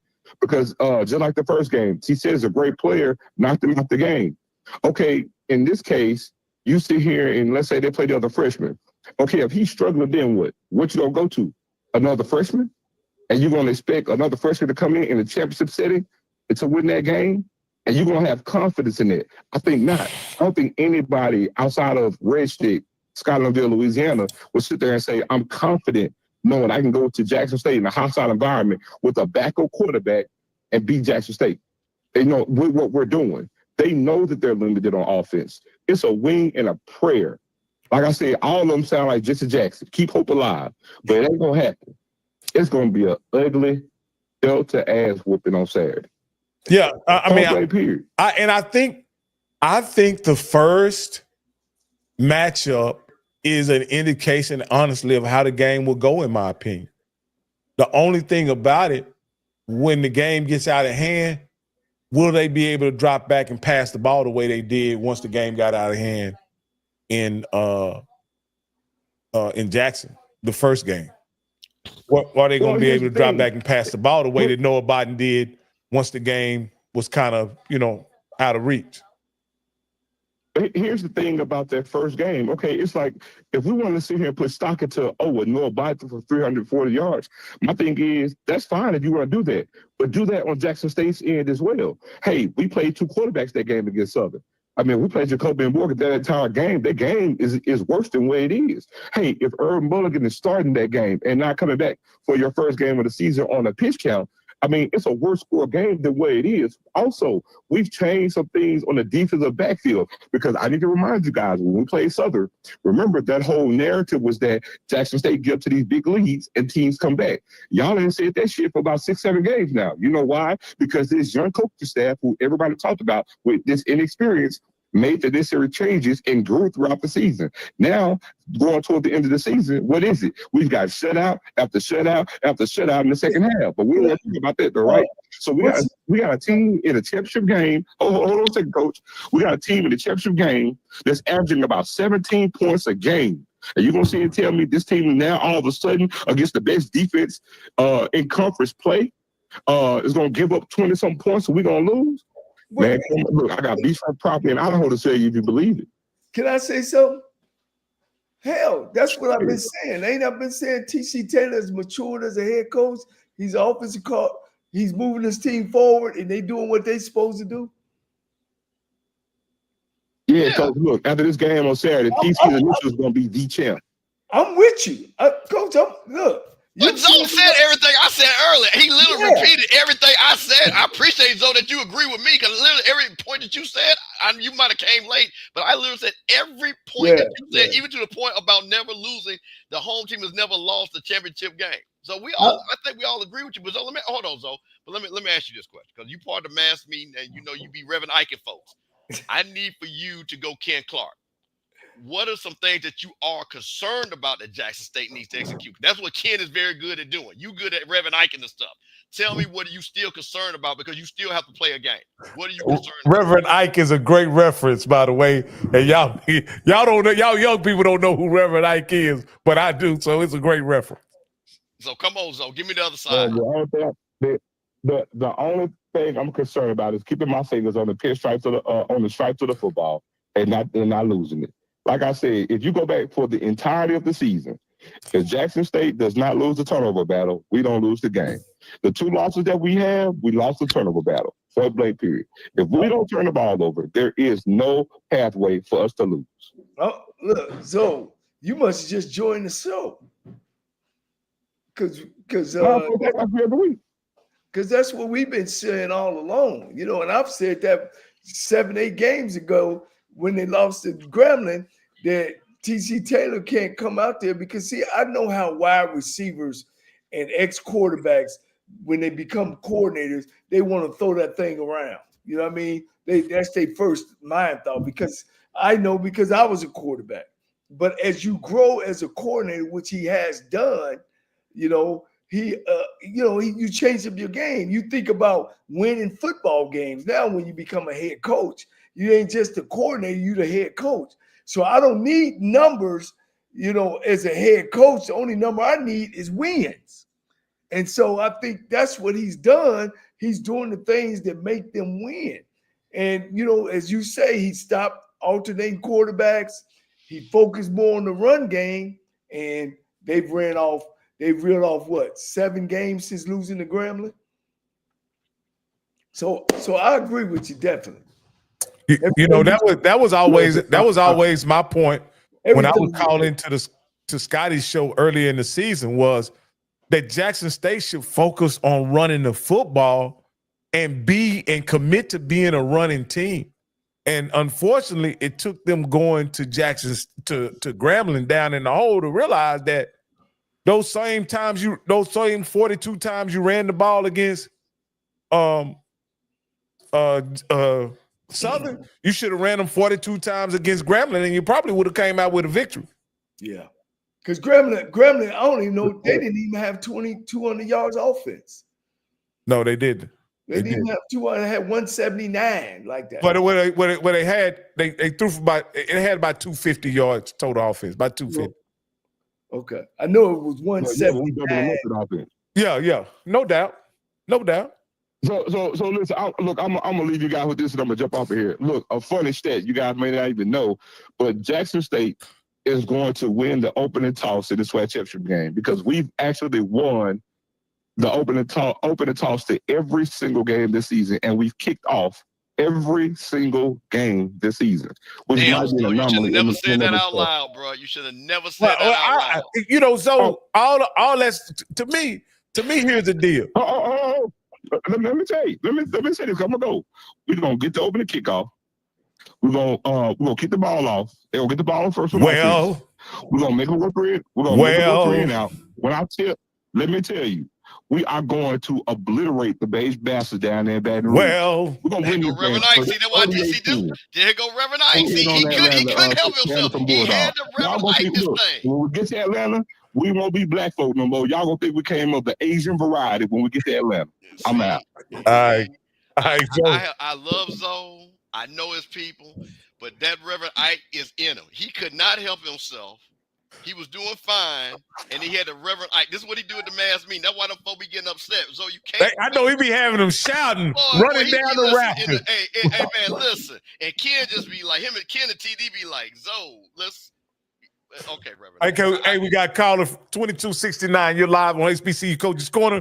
Thank you for holding for such a long time. We had a lot of calls, bro. What's your name and where you calling from? You may even be a female, so I'm sorry if you're offended by me calling you bro. I love so. My pronouns are he and they. Okay. I'm fucking with y'all. No, yo, the thing about this game is, I was watching. I'm a Grambling guy. I went to Grambling, played for them back in the early 2000s. But my bad. Musa from Philadelphia, Philadelphia, Pennsylvania, not Mississippi. Okay. But I just seen that. This is the first time I've seen Southern play, and they you know what it is, man. They got really good athletes in the right places. Like their DN number 11. That dude reminds me of Parsons, the way he plays on this level. And I don't know if y'all know the guy Whitfield. Man, that catch he had falling backwards and one-handed, that dude is trouble. But the thing that's keeping me from giving it to Southern is they don't have the offensive line that JSU has. So they're not going to get those stunts that they usually run on JSU like they can normally get on a regular SWAC team. So I think that the offensive line is the difference maker because it's not so much the athletes, it's the interior that's going to make the difference. So I got it as yeah, go ahead. No, I got a question after you finish, Philly. Yeah, no, I was going to say I got it 28 to, 28, I guess either 10 or 13, somewhere around there. Hey, man, you say you from Philadelphia and you played at Grambling, right? How'd you find Grambling from Philadelphia, my bro? Oh, man, I grew up, me and my uncle and my grandpa used to watch the Classic on TV every Thanksgiving break. So I came up on it. And you got to remember, at this time, Grambling was still sending guys to the league. And what year did you play? It was, I was a freshman. It was 05 I went to college. So I only stayed there for one semester because I got what's that called? Who was the coach? It was Melvin Spears, Sammy White down there. They had Coach Ryvan Brown was the running back coach. My coach was a white guy, Coach Petiti, I think his name was. But I wound up transferring to Temple because I was Prop 48, and my grades didn't. So I practiced with them in the fall, and then in the spring. No, excuse me, it was the opposite. I couldn't play in the fall, but I was able to practice in the spring, and then my records got messed up. So I was like, you know what? I'm not going to be all the way out here and have to sit out a year. So I transferred over to Temple, and I finished out over there. So, all right, but cool. yeah, I came up with I basically recruited myself to Grambling because they weren't, they don't come up this far because we at the time we weren't really known for high school football. But yeah, and back then you got to remember they didn't have as much divisions. There wasn't no such thing as a Power 5. It was just D1. And we really was just getting onto that AA and 1A. It was looked at as like Grambling is a school that can get you to the league. And then they started doing all this janky stuff, separation, and, kind of got pushed to Power 5s ahead of everybody. Not to get too off topic, though. I think No. I was just wanted. I just wanted to know how did you find because one of the things, and I appreciate you for calling, bro. And I will. I'll ask Coach the question I want to ask. One of the things that Campbell has brought up many times is that your recruiting budgets are pretty thin in HBCU football. So you aren't able to have even though you may have a national brand, you don't have a national recruiting base, right? So my point in saying that is this. I was just wondering how he got to Grambling, realizing that there was nobody that was going to get on a plane and go to Philly and recruit him. You know what I mean? That's what I was kind of just wanted to find out. Let me say something real quick, and then, Coach, we can move on. But this is why it's so important for games to be on TV. So guess what? Jackson State is going to be able to have an info commercial on Saturday with a big crowd, and there are going to be a bunch of high school kids watching. Same thing for Southern. And they're going to be like, you know what, man, and now they've heard, and I'm talking about this new group of kids because of Deion. They've heard of Jackson State again. And, this is why we got to have games on TV. big games like this. Big brand. Southern is a big brand. Jackson State is a big brand. So that's good for the SWAC when the big brands are playing in these SWAC championship games, because it's going to bring a lot of eyeballs, going to bring a lot of people. You're going to see the commercials for Jackson State, the commercials for Southern, the J-Sets is going to be doing their thing, the Dancing Dolls, and you're going to have some kids that say, man, I want to be a part of that are from Philly, that are from Jersey, that are from Chicago, that are from different parts that are not in our region. All right. Hey, Coach, we got another call, Coach, and then we can talk about the vacancies after we take this call from my man all the way from Monroe, Louisiana, Mr. Hunt. All right, What's going on, my brother? Good evening to you all. It's been interesting. I know you had the SWAC football championship coming up and many other games coming up. Junior Union, Valdosta State, the Division II playoffs, and it's quite interesting to see what's been going on in the HBCU world. And looking at Miles College, shout out to them. And Tennessee State, I know they came up short, but it just shows you, hey, the talent's still there. And I was listening to Coach Cole just talking. He was talking about John McKee. That's something you talking about. I know I don't want to go off topic, but you're talking about coaching vacancies, and seeing what's happened at Alabama A&M, and seeing what happened at Delaware State. And that's something you're talking about. John McKenzie, the old stumping ground where he used to be head coach at Delaware State. I see they terminated Lee Ho, and what people I've been telling you all, you three, that it'd be great if he's still with us. Get in touch with Bill Kulick.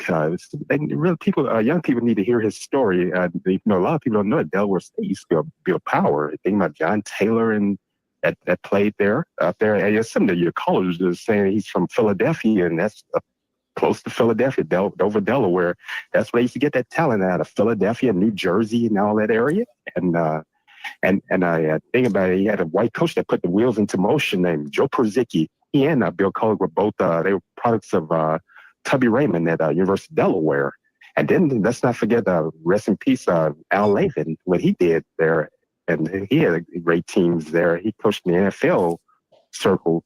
And it's interesting to see what the coaching situation will look like after Connell Maynard was let go. I didn't mean to be long-winded. I know you have a lot of callers out there, but that's why I just wanted to throw out there. Hey, I appreciate you calling, Chuck. And Coach is going to give us an update on all the vacancies. Thank you for calling, man. We'll get to these vacancies right now. All right. Go ahead. Great conversing with you all. You take care. Thank you. All right, Coach. I got to give a shout-out to Reginald Stubblefield, one of my former Tennessee State players, man.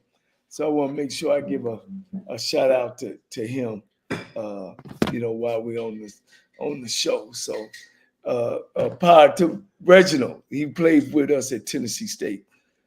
But go ahead, Coach. What we got going this segment? Going down. We in the vacancies, Coach. Can you give us some updates on the vacancies? When last week it was 4. It was Elizabeth State.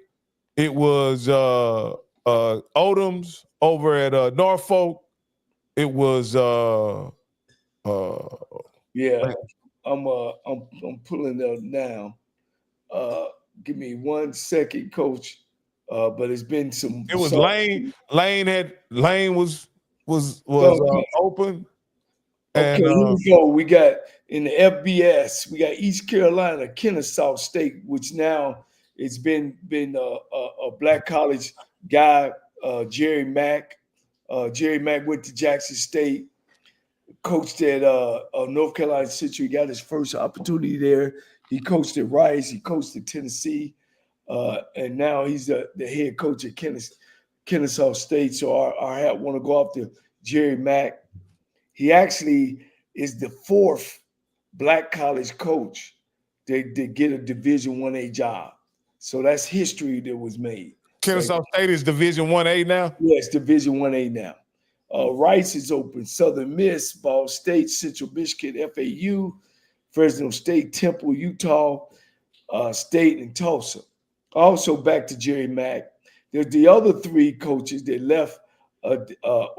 Jerry didn't leave HBCU and get it. He ended up going to where'd he come from, Coach? Who? He was Jerry Mack, Jacksonville. Jacksonville. Yeah, he was in the pros in the NFL, and so now he took that job. The other 3 was was Deion Sanders, Jackson State to Colorado. Hobson, who was a white guy who left Alcorn and took Southern Miss, and of course Willie Jeffries. Willie Jeffries left South Carolina and went to Wichita State. So no other black coach has left the HBCU and got a job. So those four, we're gonna take those four, even though again Jerry Mack went to the pros and then jumped. Okay. On the FCS level, at that time it was Northern Iowa, Prairie View, and Valparaiso. Now it's been Norfolk, Alabama A&M, and we're hearing the UAPB might pop open. Okay. Division 2, you got Elizabeth City, Truman State, Adams State, Washburn, Northwestern Missouri State, Texas A&M Kingsville, Concord, HBCU, Delaware State in the FSCU just open up. So those are openings that have it open. But it's funny. Go ahead. It's funny that you mentioned earlier tonight that 3 years ago, Eddie Robinson was selling houses, and now he's the dean of coaching in the SWAC. Yeah. With Cornell Manor and Alabama A&M opening up right now, the guy who's been in there the most is Eddie Robinson, who, if you were going by a resume, I don't know how you would. Let me leave that alone. Eddie Robinson, which is played in NFL, very intelligent man, smart man, and right now he is the dean of the SWAC conference. So that's where we are. That's where Coach, we are. let me ask you this question, not to get too far off on it. He's the dean. How much pressure is going to be on Eddie next year for him to finally win the SWAC? Well, Coach, when a guy get a job like that, I don't know. He knows somebody that we don't know. So I guess, can you answer that question? Well, I think it's going. I think again, because I'm just going to be honest with you, just not to get too far. Well, it is on the topic. Jack State is a year ahead of schedule because next year was supposed to be their year, so they're a year ahead of schedule. So we'll see what happens with the portal. You know, I mean, we don't know what's going to play out with that. But again, what's going to happen with the quarterbacks? I think it's going to be a lot. I think Eddie Robinson is good for Alabama State, but I think that champion. I think he's going to feel that Willie Simmons pressure this next year. That hey, we need you to get one because you still haven't beat FAMU and you still haven't beat Jack State. And whatever happens with if Jack State wins a Celebration Bowl, then you're going to have FAMU is 1-1, Jack State is 1-1 in the East, and then you're supposed to be now moving, and this year was supposed to be your year, and then you got all these defensive players. What's going to happen? So I think he's going to have a Willie Simmons coming to Jesus. Hey, we got to get this done. Celebration Bowl of bust next year. Speaking of some of these opens, I see somebody said that Michael Vick. I've heard that Michael Vick is in negotiation with Norfolk. He's from the Tidewater area, and they I hear that. I don't know, but here's my opinion on Michael Vick. Michael Vick was a great athlete playing quarterback. I think Michael Vick was not a cerebral quarterback playing in NFL. He never won a Super Bowl. He didn't do well in the playoffs. So how well can he be a cerebral head football coach? I don't know. Not saying that anything was wrong with him mentally. I'm not saying that. When I say cerebral, mean that a guy that actually gets into his business, mind-wise, learning how to read coverage, learning why, and everything else around running a program. But if Norfolk want to go that direction, good luck. I just don't think it would work. Let me ask you this question, Coach. Go ahead. Was Prime known as a cerebral player? Yes, sir. Prime, Deion Sanders, not only in football, but as well as in baseball, as well as in football, media, and business. Yes, he had all that. I think Deion doesn't get it as far as his football acumen. I think his problem is that he wants kids to do how he does it, and nobody has that level of talent that he has. But as far as his knowledge of the game, now I don't think he's a Coach Cole that he can X and O it from being an offensive coordinator. But as far as knowledge, I think he's ahead of Michael Vick. And I'm going to say this: I texted a couple of people because I know a lot of people around that boy. I ain't heard all this what people saying that it's down the track as far as it is. I'm gonna be honest with you. Well, Coach, can I follow up with why I say what I say? Yeah, oh yeah. I said he's cerebral. I didn't say he was cerebral as a head coach or he played defensive back. He was cerebral as a defensive back. He knew on third and long what they was going to do. He knew on third and short what somebody was going to do. He knew what favored that wide receiver was going to do. He was cerebral about, I'm a defensive back. Y'all going to pay me. I didn't say as a head coach. But what I'm saying is his think and thought pattern was total. So when he became a head football coach, guys, he knew what he didn't know. So what did he do? He went out and put all these great coaches around him, whether they were getting paid from Jackson State or just volunteered. He had several coaches that was volunteered because they had been at these 1A schools and at these big NFL programs, so they had money. They was coming in, staying in hotels just to work around Deion. And Deion understood that, and he knew that, and he let them into his circle. So you're right, and I believe what you said, Coach Bishop. As far as just being a head coach, no, I would agree with you. Yeah. But he's learned how to be that because he's cerebral enough to know that I ain't got to be the smartest man in the room. Let me hire people around me. Well, again, can Mike Vick do two things? Can he recruit and can he energize the fan base? Well, I mean, he's going. You know, I'm gonna tell you something. As I say, I'm from Atlanta. I was here when Michael Vick got here. I know Michael Vick. I've thrown parties with Michael Vick. Michael Vick reminds me of the same thing. Michael Vick has a cult following. You see what I'm saying? He's a cult. He's just like Deion. He's a cultural icon. He's a cultural icon.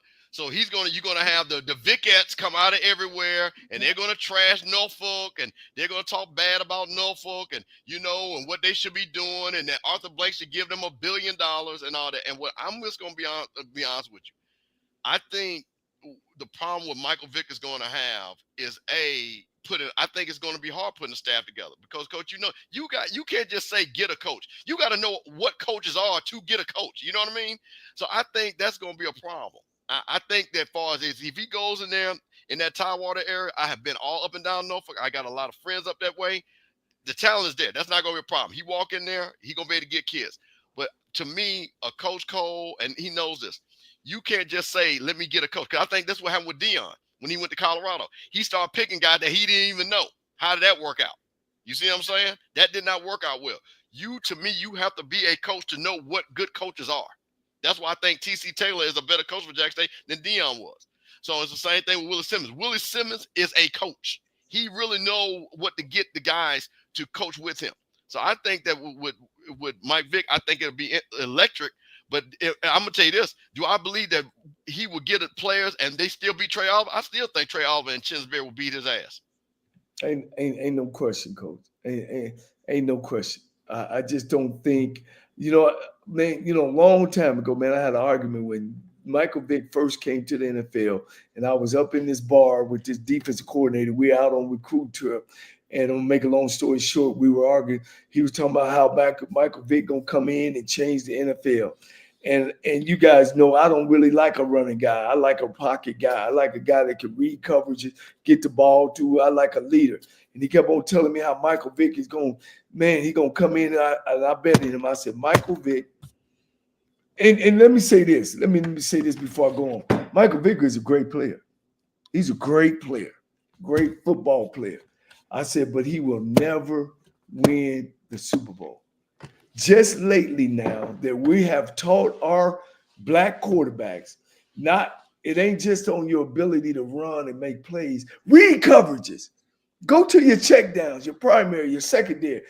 Now we getting those kids in. The kid at the Titans, the kid with the Washington Bullets. We're getting those kids not coming into the game and saying, I'm going to do it with my legs. If you look way back at Randall Cunningham, man, you can only do that for so long because you're playing against guys that can run just as fast as you can. This is the best of the best. How can the best quarterback that ever played a game in Tom Brady, I guarantee you Tom Brady probably run a 5-flat 40. But he's the best quarterback because he's cerebral, knowing what he sees. Now we got these young quarterbacks, man. You know, Doug Williams was a great one. Shea Harris was a great one. They just didn't get the accolades. But now we got them coming in.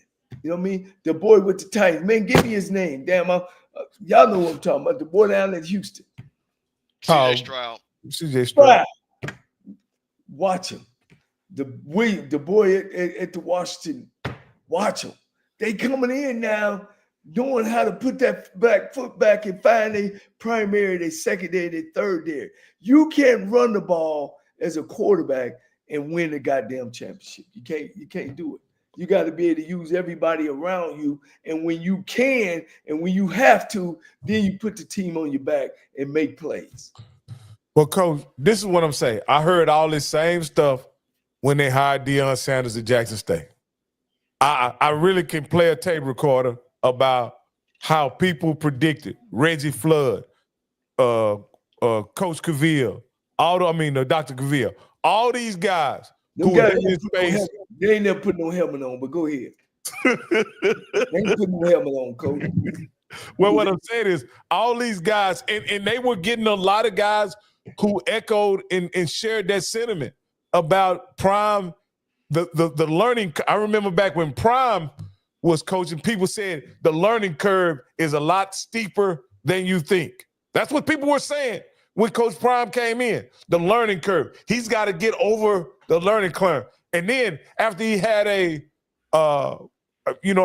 spring season, they're coming in laughing at him saying, you thought the spring season was bad. Get a load of this. This upcoming season, you're going to really, because you're going to be dealing with coaches who were able to practice all camp, and they're going to be prepared for Jackson State.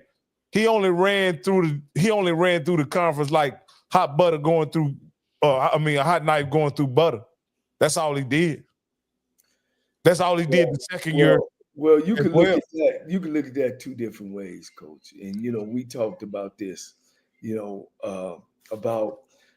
And you brought this up, Coach Rocky, when you went and found them that, Coach, look at all these head coaches that ain't coaching no more.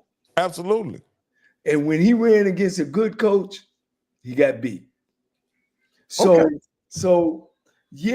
could, So 3 years. Okay. So this is what I'm saying now. In the MEAC, it's a different ball game because you have more tenured coaches, right? Yes. You have more tenured coaches with some experience in some of this.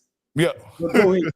But my point is saying, that is that when Prime arrived, I believe Broderick Fobbs was here, right? Fred McNair was here, right? Right. Those were championship coaches, correct? When Prime came through? Yeah. Was Fobbs there? Yeah, he was there Fobbs was there definitely in the spring, and then he coached the following season. Yeah. Okay. He coached that fall, and then that's when Hugh came. Okay. Hugh came the second year of Deion. Okay. Go ahead. What I'm saying is those were championship coaches, right? Yeah. And they took the same lick everybody else took. Those two coaches. Yeah, those were two championship coaches. In the MEAC, the only championship coach you'll have is Larry Scott, and he got his butt kicked all over the East Coast this year, and then Trey Oliver. All right. Well, you'll have Chennis Berry as well, but he's a second year coach. Yeah. He's a second-year coach. So what I'm saying is, I don't think, I know, again, I'm not saying, I don't know if Mike Vick will be successful at all, Coach. I have no idea what kind of coach he is. I don't know, does he have the passion for coaching? Does he have the organizational skills? Does he have a gift for calling plays? Does he have all that? There's so much we don't know. But I heard all this same commentary when Coach Prime came on the scene. All the same commentary. And Coach Prime, by any measure, was a dominant coach in the SWAC. So what are we saying? I miss your point. My point is this. I think as a celebrity coach, without any coaching pedigree, Norfolk can benefit for hiring a celebrity coach that will energize the fan base and be able to ignite recruiting Okay. and bring his network in to make that part of the Norfolk infrastructure. Okay. Mike Vick is a Nike ambassador. This is why I disagree with you totally. Okay. If was a fifth, we all be drunk.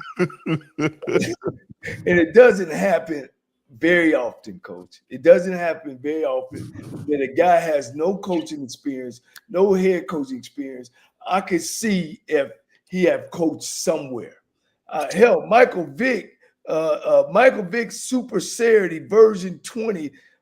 Somebody just sent me some stuff. Mr. Big Sportswear. I wanted Rocky to post that. That was the event I did with Michael Vick. Rocky, I wanted you to post that to show when I was talking about how long I've known this cat. That's what that was. Yeah. Okay. So anyway, man, this is college Division 1A football, man. Everybody can't do this. Everybody can't do this. You got to make a dedication to it and get it done. Number one. Number two is that you got to look at the person. You know, you got to look at the body of work they've done. Now let me go on to now that Alabama A&M open up. Now you got a Sam Shade out there that would love to probably stay in the state of Alabama, move up to Alabama A&M and be a shoe-in. And he's a pro. He played professional football. He played for the national championship team. He's coached a high school to a state title. He has a guys on his staff that been coaching around. So now, let's go celebrity, because he's coming in with an ideal of how to get a program going, and he showed it on a Division II level. So Alabama A&M, don't be trying to put together a crew, to get a coach. Let me get the dorm director and the food service person, in the manager and the maintenance folks, and let's put together a committee. Run and get Sam Shade. Don't be like TSU and these others when Chinnisberry was open and these other coaches, Tremaine Jackson, and we are sitting there talking about interviewing. Go get Sam Shade. Alabama A&M, go get Sam Shade. Or go get Sean Gibbs at Fort Valley. Or go get Teddy Keaton or LC Cole. I definitely got to sell him. Go get him right now. Because they what, Rocky? They winners. They winners. We ain't messing around with no resume. Do you understand that the last several coaches in the SWAC didn't? You mean to tell me they looked at Eddie Robinson's resume of how many houses he sold? No, they gave him a job. Did they look at Mickey Joseph's resume? No, they gave him the job. My man at Thomas at Alcorn, they gave him the job. Surely they didn't look at Chris Dishman's resume and said that this is the resume that we need to turn Texas Southern around, when every place he's been, he hadn't been to a place over 2 years. You know what I'm saying? I know they didn't hire the dude at Mississippi Valley coaching wide receivers at a D2 school Bishop, he was at a D2 school and said he gonna turn Mississippi Valley around. They didn't look at resumes, but I'm giving you some qualified coaches. Do you agree with me, Bishop? Sam Shea qualified. Well, I think John Gibb qualified. L.C. Cole qualified. Teddy King qualified. But go ahead. I think you can't argue. Well, so here's the okay. I'm going to play this because Scotty loves a celebrity coach. He made his case for this. But here's the thing: Sam Shade is a celebrity in Alabama. Yes, sir. Okay, let's be clear. Yes. He knows that state. He was an All-American. He played in NFL. He knows the high school coaches. And we have had him, like I say, we don't talk about coaches on HBCU Coaches Corner. We actually interview coaches on HBCU Coaches Corner. So we don't know what they think. We hear what they think or they tell us here. And can I just add one thing? Alabama loves Sam Shade. It's not even close. That's what I'm saying. Anybody that knows Sam Shade and the quality of that brother, and and I pointed that out because a lot of our young listeners don't know what Sam Shade was. I do. I was in college with Sam Shade. He was a little bit younger than me, but I know the leader he was. So for Alabama, and I'm going to say this. I've heard a lot about A.D. Bryant. I think he's a forward-thinking A.D. I think that he's not going to go and say, let me get a Ray Lewis out of nowhere that doesn't know the area and the region. I mean, it's pretty much obvious. He's my homeboy, Coach. He's my homeboy. Yeah. So I think A.D. Bryant won't have any problem making that decision on that. I think the Norfolk thing is different because they have never been to the mountaintop. They're not a program. So it's kind of like, and this is why I got to give Anthony Robinson a lot of credit. He saw that Jackson State had hit rock bottom. And he kind of looked and said, you know what, I could get a coach, but because of all the other things we have, we can get Deion Sanders and it'll work. See, that doesn't work everywhere. I think actually for Norfolk, because they don't have anything to that level, I think the excitement will bring it. I don't know if, let's just say Sean Gibbs, which we know is a qualified coach, right? And this is why I talked about the FAMU thing. It's about fit. I don't think Sean Gibbs is a fit in Norfolk State. I think he's a perfect fit in North Carolina A&T. I think he goes to North Carolina A&T, they're back at it. So I think things are about fit. So I think for Norfolk, they're sitting back and saying, we could get another coach like they did with Dawson Oldham's and kind of put along, or we can try to make this big splash and see what happens. That's where I think I hear the Vick thing. But for me, I always think there are coaches like Teddy Keaton, like I say, Sam Shade, your brother, yourself, that are out there that could put a program together and knows where, because the only thing that makes me nervous, and I'm going to say this for Michael Vick, when you got to go, see, a lot of people don't understand how hard coaching is. I don't think they understand the time what it takes. See, it sounds good that I'm Michael Vick and I can go and make a phone call. That ain't the coaching part. The coaching part is when you got these other coaches that got to coach and you got to coach them. That's the thing. Can I say this? Let me say this. Ashley Robinson, that making that choice and getting Prime to catch, Coach, that will never happen again. It will never happen again. Coach, we've had some, we were just talking about Prime's knowledge of being a head coach. We were just putting that in question, wasn't we? Not too long ago, right? Now, in this conversation. And we knew he had all the other attributes, the swag, the brand. But we didn't know that he could get in here and do what he done. You know what I'm saying? Which was great. You know what I'm saying? And Prime is a cerebral athlete, guys. You know what I mean? He's no different than Muhammad Ali. You know what I mean? To me, he's a cerebral athlete. He makes players want to play for him, and that's just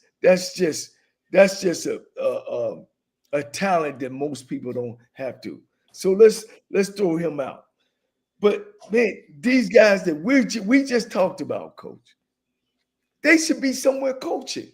We gotta be. What's happening to our conference is we don't have those guys. Those guys, you know what I'm saying, Coach? We don't have those guys. Hey, Sonny Dykes Sonny Dykes had been in coaching 25 years. His dad had coached for 40 years. Prime's first game, he kicked Sonny Dykes' ass with what people would say was an inferior roster in his first game. Yeah, but they went 4-8. No. I'm talking about a coach that had been in coaching 26, 27 years, who had been at his program, had taken his program to a national title game, and on Prime's first Division 1A appearance, Prime put his foot in his ass. Yeah, but he had the two best players on the field, though. You can't discount it. You got to get that Jack State. Listen, man, he brought some luggage to Colorado. Yeah. And I'm gonna tell you this. The one thing that Deion, people gotta understand something that people I think keep forgetting. Deion brought a quarterback with him, his son. Okay? That now is looking like to be a first round. And this goes back to what my friend that was a scout said. Talent is talent. The kid had talent. So when you bring a quarterback with you, like he was able to do, that had already was trained up, that he knew how the kid was going to execute, that's an advantage. Shadur went to Colorado already playing at a high level. So I'm not shocked. He was a better quarterback than the kid on the other side of the field. Guys, Travis Hunter, come on, man. let me say this, and you guys agree with me. Up on the PWI level, and I think we talked about this a little bit on the off the schedule, and we talked about equity and that kind of thing. How come PDIs replicate winning coaches? We can't even count.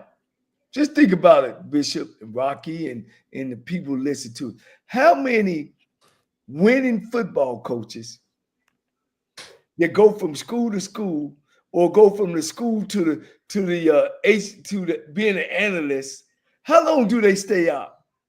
They go from one school to the next. No matter what happens, whether they beat their wife, whether they get caught drunk, whether they be so drunk they fall off the stage, whether they get caught in the bar, why does PWIs so coach, I think can that's not a major issue? Coach, I can explain that. And coach, and I got this from Coach Campbell. The fact of the matter is that there are 20 Division I black jobs. No. You lose it. No. Listen. Let me hold it. The fact of the matter is that there are only 20 Division I AA HBCU jobs, and there's what, 170 Division I PWI jobs? Yes, sir. The demand is greater than the supply on the PWI side. It's so much greater. You say that the 25% of coaches are winners, correct? Yes. I think you're wrong. I think less than that are winners. Okay. On the PWI side, coach, less than that are winners. So at the end of the day, the sheer volume of opportunities that are available factor into why they're recycled more frequently. Go ahead, Campbell. You explained it much more eloquently than I did, but I think I understand what you're saying. So if it's the mass, then why do I got to repeat the same winning coaches over and over? And they bounce from school to school to school, because winning is important. They don't go by they go by what I need, what's going to represent our university, what's going to win us football games to make money. And not only just the money, what does our alumni love? They love winners. They going to come back. They going to give money. They understand that athletics is the front porch. Let me say it again. Athletics is the front porch, the flowers and all that. No, we cannot hire a losing football coach at Ohio State. No, we cannot hire a losing coach at Alabama because I like him. No, this is the representative. This is the first part of the year. We need somebody that's going to come in here and win. Period. Vanderbilt academic school, 3.9 GPA averages as the players on their team. If they don't win, guys, they get rid of the coach and go try to find a winner. At Georgia, Kirby Smart, violations, everything, and I don't want to get in that, surely. They go find a winner, or they go get a winner from a winning program. So what is the equity? What are we doing in these four conferences? What is important at these four conferences? That's my question. Well, I think we're going to find out, because I think the problem is, and most of our ADs are risk adverse. I think they are very risk adverse. See, one thing I love about white people. See, you know, I had somebody told me this. A black man told me this. Old black man.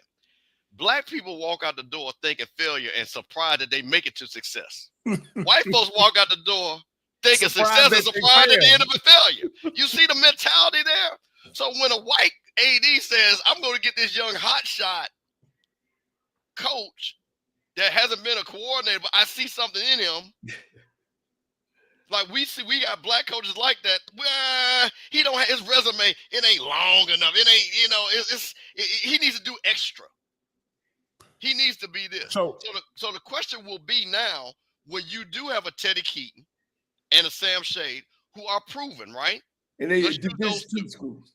Division II who are proven, will that be enough for these now FCS programs to say that is enough for me to make that guy coach? Because Teddy Keaton, if you say, listen, I'm going to make this argument. If I'm Norfolk, I'm calling Teddy Keaton before I call Michael Vick. I am. Now, I understand all the fanfare and everything, but I'm going to tell you what I know Teddy Keaton's going to do. He's going to score points. And if you score points, you'll be able to recruit a whole bunch of players that want to come play for you. And he probably got a quarterback too. Thank you.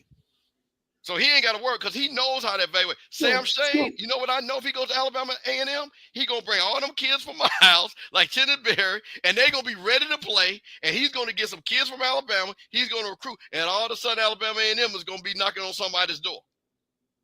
Because his resume say he's a winner. I'm not hard, my friend. I'm not. And see, these athletic directors are afraid of hiring somebody they control instead of hiring somebody that can come in and win.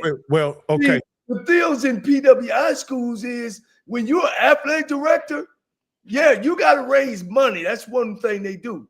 But don't bring no loser in here, because guess what? You and him is going somewhere else. So that's what I was also gonna bring up, right? Those AD jobs are so rare for black men and women who get those jobs, right? And what I believe, Coach Campbell, Coach Cole and Mr. Campbell, is that they would rather be in a situation where they're with a man or woman that they're comfortable with rather than have somebody that's competent. They choose comfortability over competency. You know what I call that? Losers. Losers. That's what I call that. God. You think Eddie Robinson got the job because he was competent, because he had a track record of winning? No, he got the job because somebody had a relationship with him and they felt comfortable with him. Well, let me ask you guys a question. Since we have a championship game, and this was a lot of talk about Coach Graves being hired. They should have got Marshall Falk. They should have got Ed Reed. Who was the other celebrity that Southern should have got? It was another celebrity. And they got. And they got Terrence Graves, and they ain't about to win shit, Coach. Whoa. Wait a minute. He is 7-1 in the conference, 8-4 overall. So, see, I don't know if Marshall Faulk does that. And let me say this about Terrence Graves. He's been with Pete Richardson, championship after championship after championship. He was with Fobbs, championship after championship after championship. No matter, and no matter, Coach, when you look at Terrence Graves' resume, he know how to win championship. That hire looks really good right now. That hire looks really good. I gotta say that. I gotta say that. So Campbell, let me ask you this: Terrence Graves or Eddie Robinson? Who you taking? Your job depends on it. Well, I'm gonna tell you this. I just like what Eddie Robinson stands for. I think Eddie Robinson is a little bit younger. Terrence Graves or Cozy? Who you taking? I'm taking Cozy. Terrence Graves. You kind of contradicting yourself a little bit, ain't you? No, he asked me what I'm taking. I'm gonna tell you this. I'm taking Cozy. You would take no. No. And listen, but hold on. Well, listen. Now, damn Cozy. I'm talking about you would take Eddie Robinson.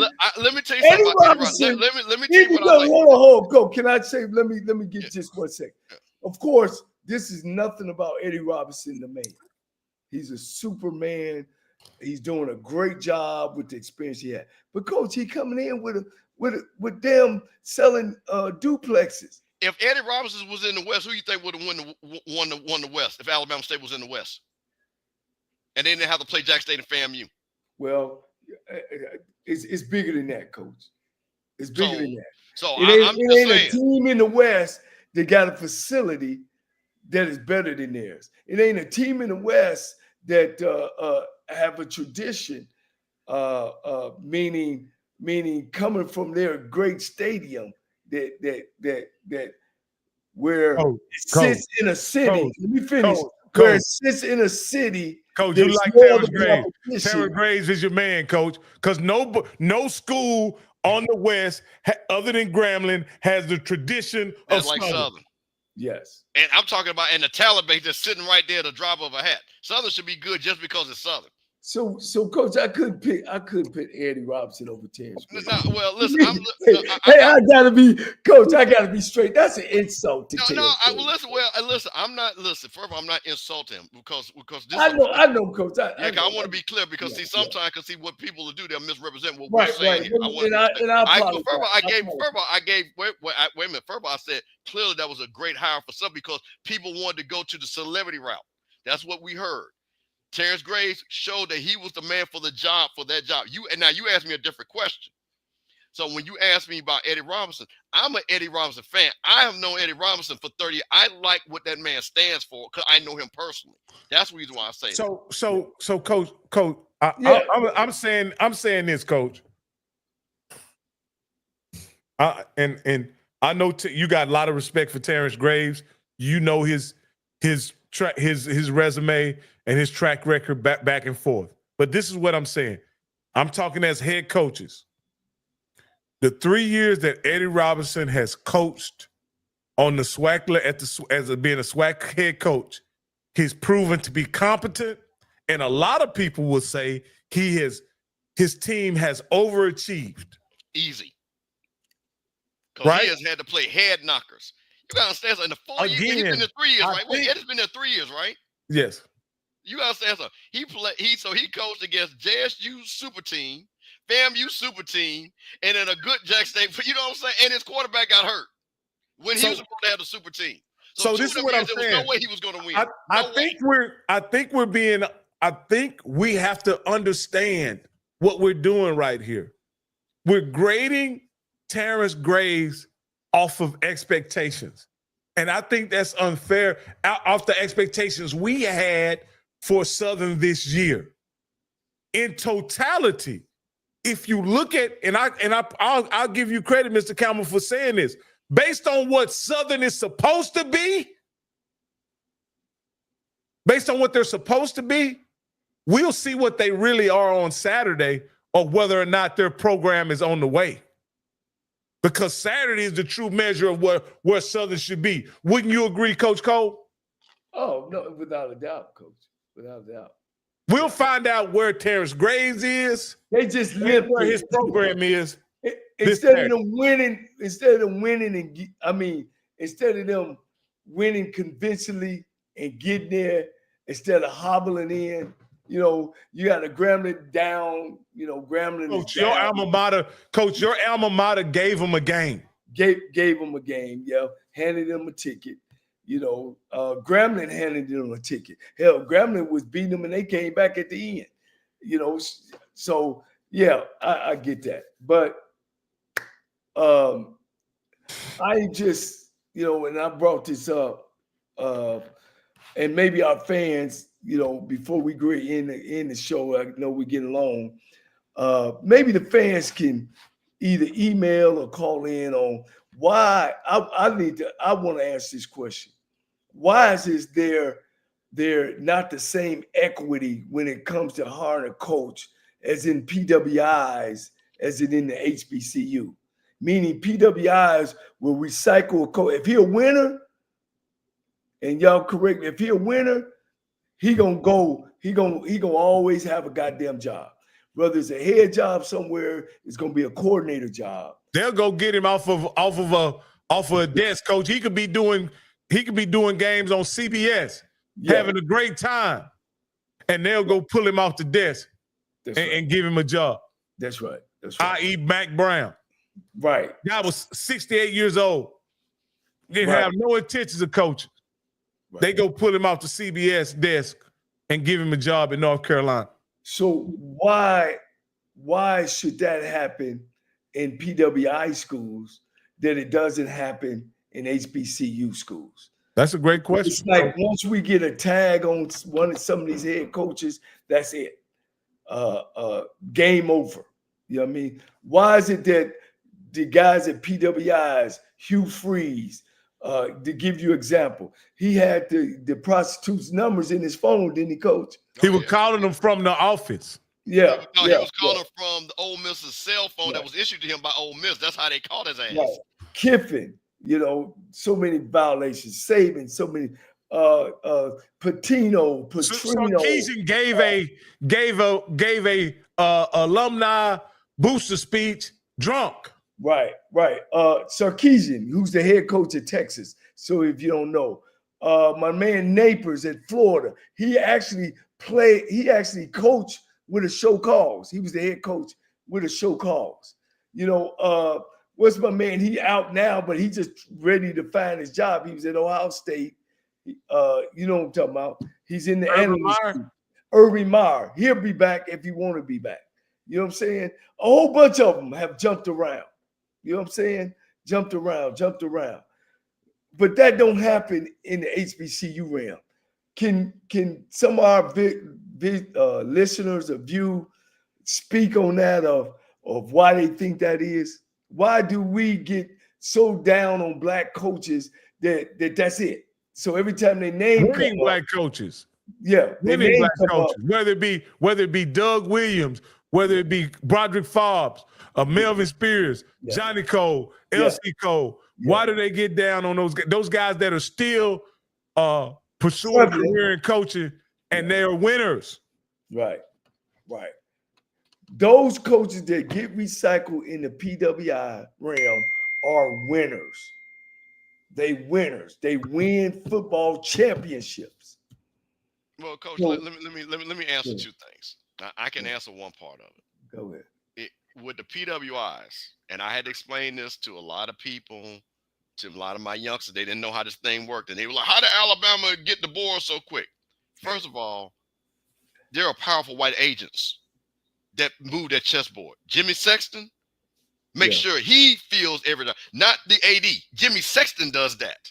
Yeah. He had Lane Kiffin. You want this Alabama John? Lane was like, "No, you gonna get my boy the boards and go there," and that's how that works. Right. He represents over half the coaches in the SEC.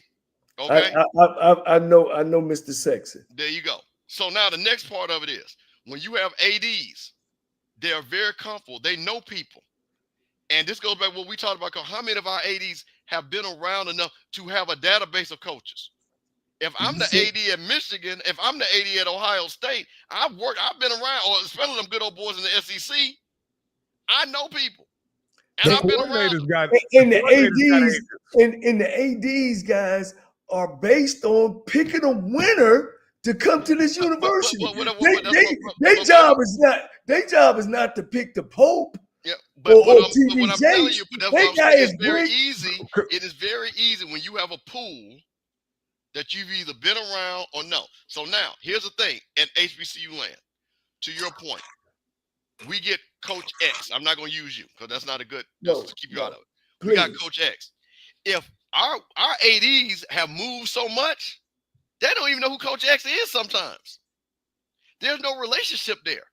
There's no super agent relationship that can pick up the phone and say, you know, I got Coach X sitting over here, Jackson State, FAMU, Southern. Might want to give him a shot. It doesn't work like that. So now what happens is it gets smaller and smaller, and then we have a situation. Let me not say that school. A school hires a guy that you was like, why did he hire him? Because he wasn't a previous coach. He didn't have this. So this is what starts to happen where we don't want to hire this guy because, again, it has to be perfect. Everything has to be perfect. We look at a Coach X. Well, why did he leave this? Well, you know, something happened there. You know, you don't want to touch that. I've seen that happen too many times. I've been around it. I know these people. And they choose to always use one thing. Now, the other 9 things are great, but that one thing, you know, black people are, well, you know. Someone brings up this guy right here. And it's a little known fact. This guy right here, when he was given a show cause, he just went to the pros.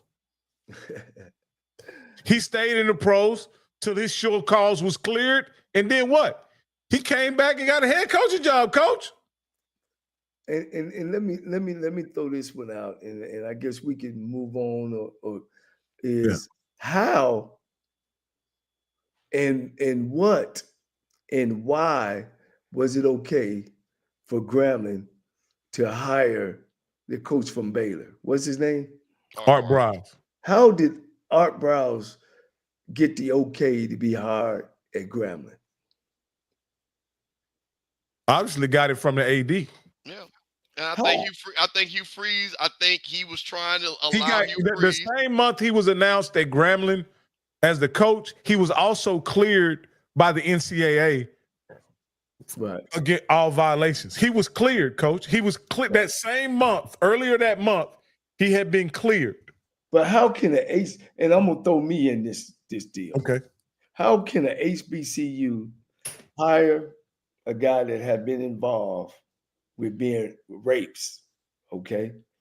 And it was okay. And we bring him in and we hire him at HBCU, okay? And violations or whatever happened and all that kind of stuff. But yet we have a problem hiring a Johnny Cole who broke a policies. But when you look at the policy, if you look into the policy that was broke, it was a university policy. It wasn't a Johnny Cole policy. It was a university policy. So I just how do we justify that? And I know some other white coaches have came into our league that have quote unquote what people say have violated some things, but we hire them with ease, and then they can bounce all through our conference, and we be okay with that. So that's what I want to say, but that's it. I want to just get that out there, and maybe we could dialogue with this Coach Bishop. Hey, Coach, Coach, one thing about these coaching hires, there are going to be jobs that are filled, and there are going to be other jobs that come open. We know every coaching cycle. There's going to be somebody in late December that's let go, Coach. Happens every year. I like what Reginald Stubblefield said. He said, Coach Cole, we are blacks. Oh, you got it. We as blacks still don't know our value nor our worth. Our dollar is worth more than the white dollar, but we choose to spend it and recycle it with the white coaches. I get that. I get that. You know, again, Coach, I want to say this as a football fan and as a black man. As a football fan, I want Black institutions to hire qualified, experienced, innovative coaches, right? I especially want them to hire Black men who fall in that category, right? I'm actually not turned off that they hire a white guy. I know some people are, but I'm not turned off by it because I know that winning ultimately benefits the institution, whether it's by a white guy, a blue guy, a green guy. Grambling winning benefits the institution. Texas Southern winning ultimately benefits the institution. And guess what? At a Black institution, eventually, just like at a white institution, even if you hire a Black guy, eventually the job is going to revert back to a white guy. You're not going to hire just straight Black guys at a LSU or Syracuse or North Carolina or Oklahoma. You're not going to hire just straight Black guys. It's good, and just like Grambling, if they hire a white guy, it's going to eventually revert back to a Black guy, and a Black guy is going to be able to benefit from the success potentially that the previous coach built up. My point is saying this is this. The problem is, in my opinion, is not who we hire as coaches, right? The problem is the level of support that we get from fans and donors. That's what's really different. That's what's really different. Okay, let me piggyback off of that. In my 40 years at HBCU, and you will, like you always tell me, Ms. Bishop, you appreciate this. Florida A&M is Florida A&M because they always have had a great football team from the 70s to today.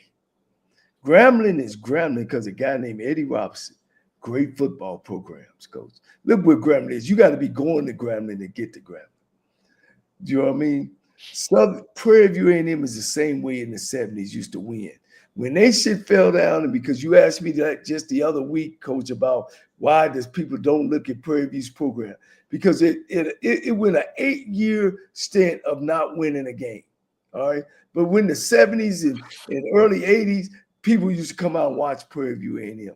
Texas Southern is where it is because of Texas Southern. The only reason why Texas Southern has been the most populated college, Black college, is because it sits in the 4th largest city in the country.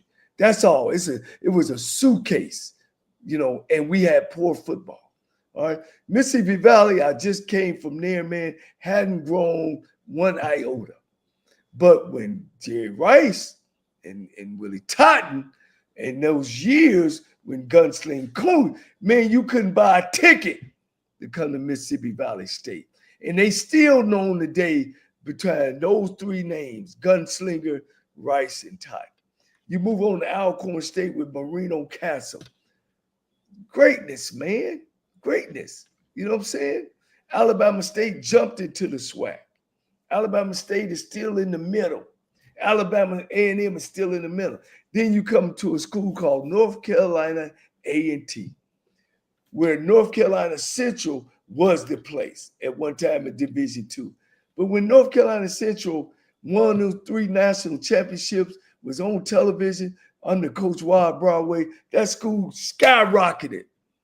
They could say about the academics and the engine, but I'm going to tell you that athletics, again, I said it before, is the front porch of any university. The difference is do that university embrace that. And most PWIs, they embrace it. It don't matter the level. They embrace it. I coached in Kansas, and I went around to those Division II schools. They could compete with our FCS schools because they embrace athletics. Athletics, academics, it ain't one over the other. It goes together. And if you don't think so, and if you don't think they hire the right football coach, a guy that can make us win, we're going to always be where we are and not progressing and moving in the direction that we need to be in. That's what I say. Yeah, Coach. Duke is Duke not because of their fine academic program. Nobody knows the president of these winning. Duke is Duke because of basketball. Who's the president of South Carolina State? I know the basketball coach, the women's basketball coach. I know her. I'm telling But you. yeah, coach, we about to get up out of here. We got 2 minutes to get up out of here. Campbell, you got anything you want to add before we get out of here? Listen, man, I want to say something. Hey, man, I want everybody to, go to Jackson, Mississippi. Southern folks, go up there, have a good time. Jackson State people have a good time. But what I don't want to do, man, don't be the story. And what I mean by that, a negative story. Football players play hard. If you win or lose, congratulate your opponent, walk off the field with pride. Fans, I know a lot of y'all get rowdy. Hey, man, I know the FTP and all that stuff. But, hey, man, Jackson is going to be Jackson. Respect Jackson. And Southern people, come up to Jackson, respect. Hey, listen, I heard people, it be fights and stuff. Man, I've been around Jackson State and Southern for 50 years of my life.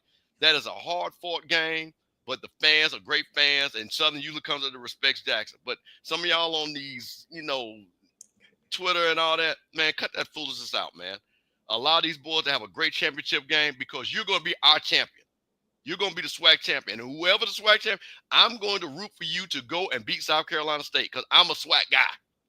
I was born SWAC. I am SWAC. So I expect you to go in there and uphold that because only 2 schools have won it. So I'm looking for the 3rd. And I'm looking for Jackson State to do it. And if Southern, you go there, I'm going to root for you too.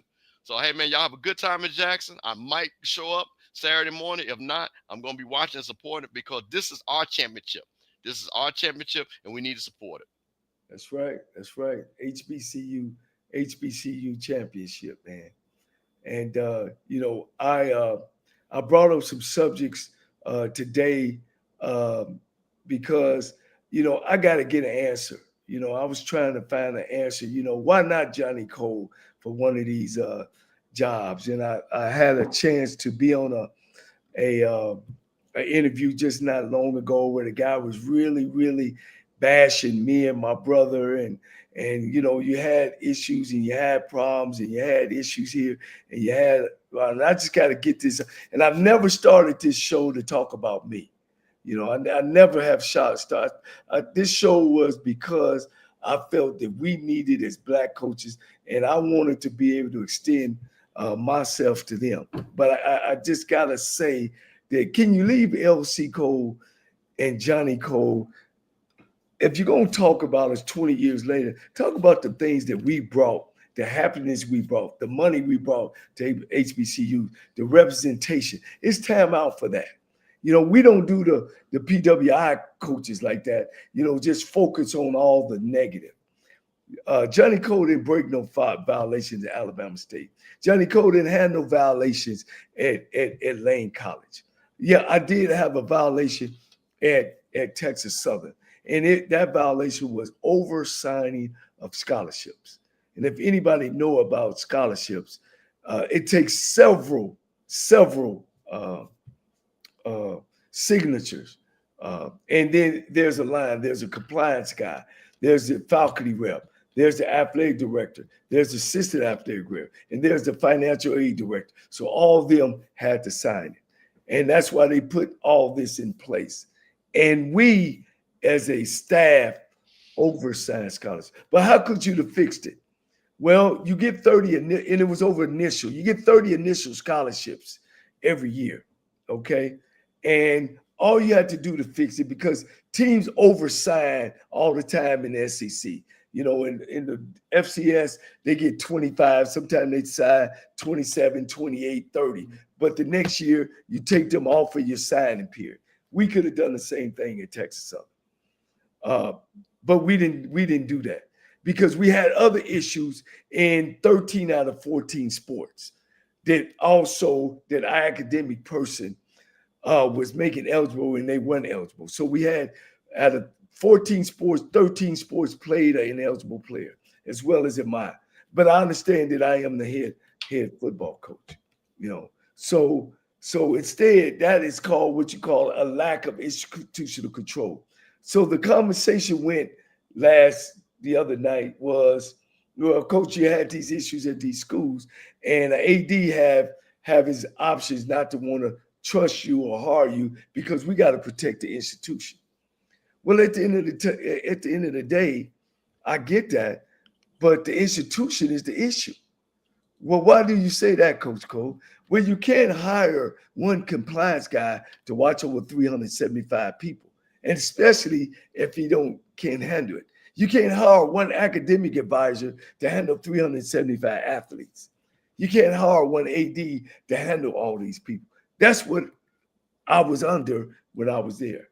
So the institution got to be better. When you look back at Black institutions, and I got to speak about Texas Southern University, we've had 10 presidents since I've been a part of this institution. And I'm not bashing Texas Southern.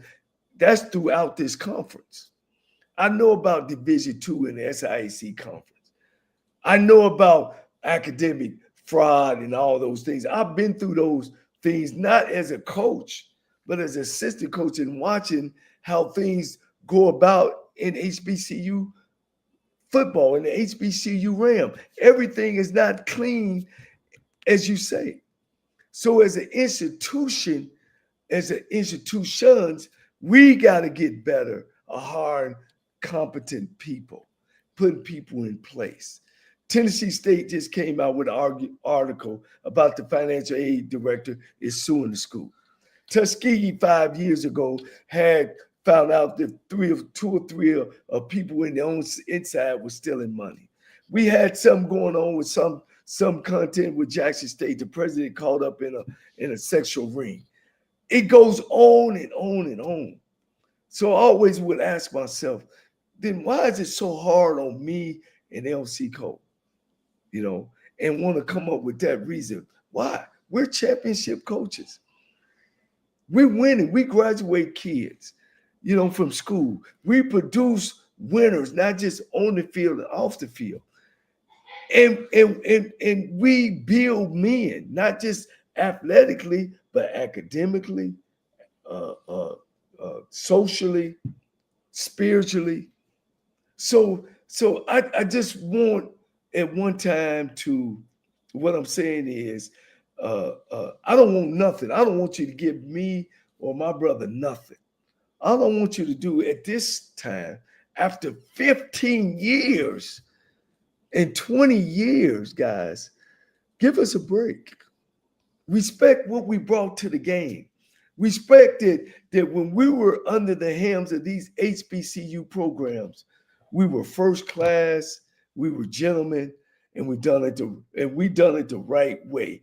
Me and my brother has never, ever knowingly put a kid on the field and we knew that they were ineligible. So I just want to make sure I'm good. Man, my brother is good. I mean, he's good financially. He owns houses. He's done a great job for him and his family financially. Guys, I'm good, just to represent HBCU sports. I'm on television now. I'm an analyst now. I'm a teacher. I've passed 4 different background checks in 4 different states. I can coach anywhere, or I can teach anywhere in America. I have my master's. I've done a great job with my life, and I'm good. I'm happy, man. But guys, give us a break, man. Please give the Cole brothers a goddamn break. Please give us a break. I'm asking you. All right, we more than just rule violator. We're not. My brother, matter of fact, was vindicated from Alabama State, and that went for 8 years. 8 years. All right, I didn't break a rule at Alabama State. I didn't break a rule at Lane College. I violated a rule at Texas Southern University of oversigning a scholarship. And NCAA felt because I had some experience, they gave me a show cause, which was over in 2015. Okay? It was over in 2015. But I still love HBCUs. I'm here every night. I'm not getting paid. I'm putting these black men out there to let people know that we can coach football at black colleges. We just not black coaches. We're good coaches. And not just me. We got a bunch of great ones, man. And a bunch of great ones came through. Matter of fact, Bill Hayes, which is William Bill Hayes, coached at North Carolina A&T, coached at Winston-Salem, it's got a statue going up. A statue Black HBCU football coach got a statue going up. Man, what can I say about Pete Richardson and Rod Broadway and Doug Williams and Melvin Spears and Kamaji? These great coaches, man, that have came through this conference. You know what I'm saying? Guys, we got a lot to talk about, good than negative. So with that saying, Johnny Cole is going to tie a knot at the end of the rope. And I'm holding on tight that my HBCU people start appreciating Johnny Cole and LC Cole. And I'm holding on tight. I got that knot. Because ain't nobody bad like me and LC Cole. We winners, man. And I appreciate you guys following this broadcast. Thank you. And I'm out.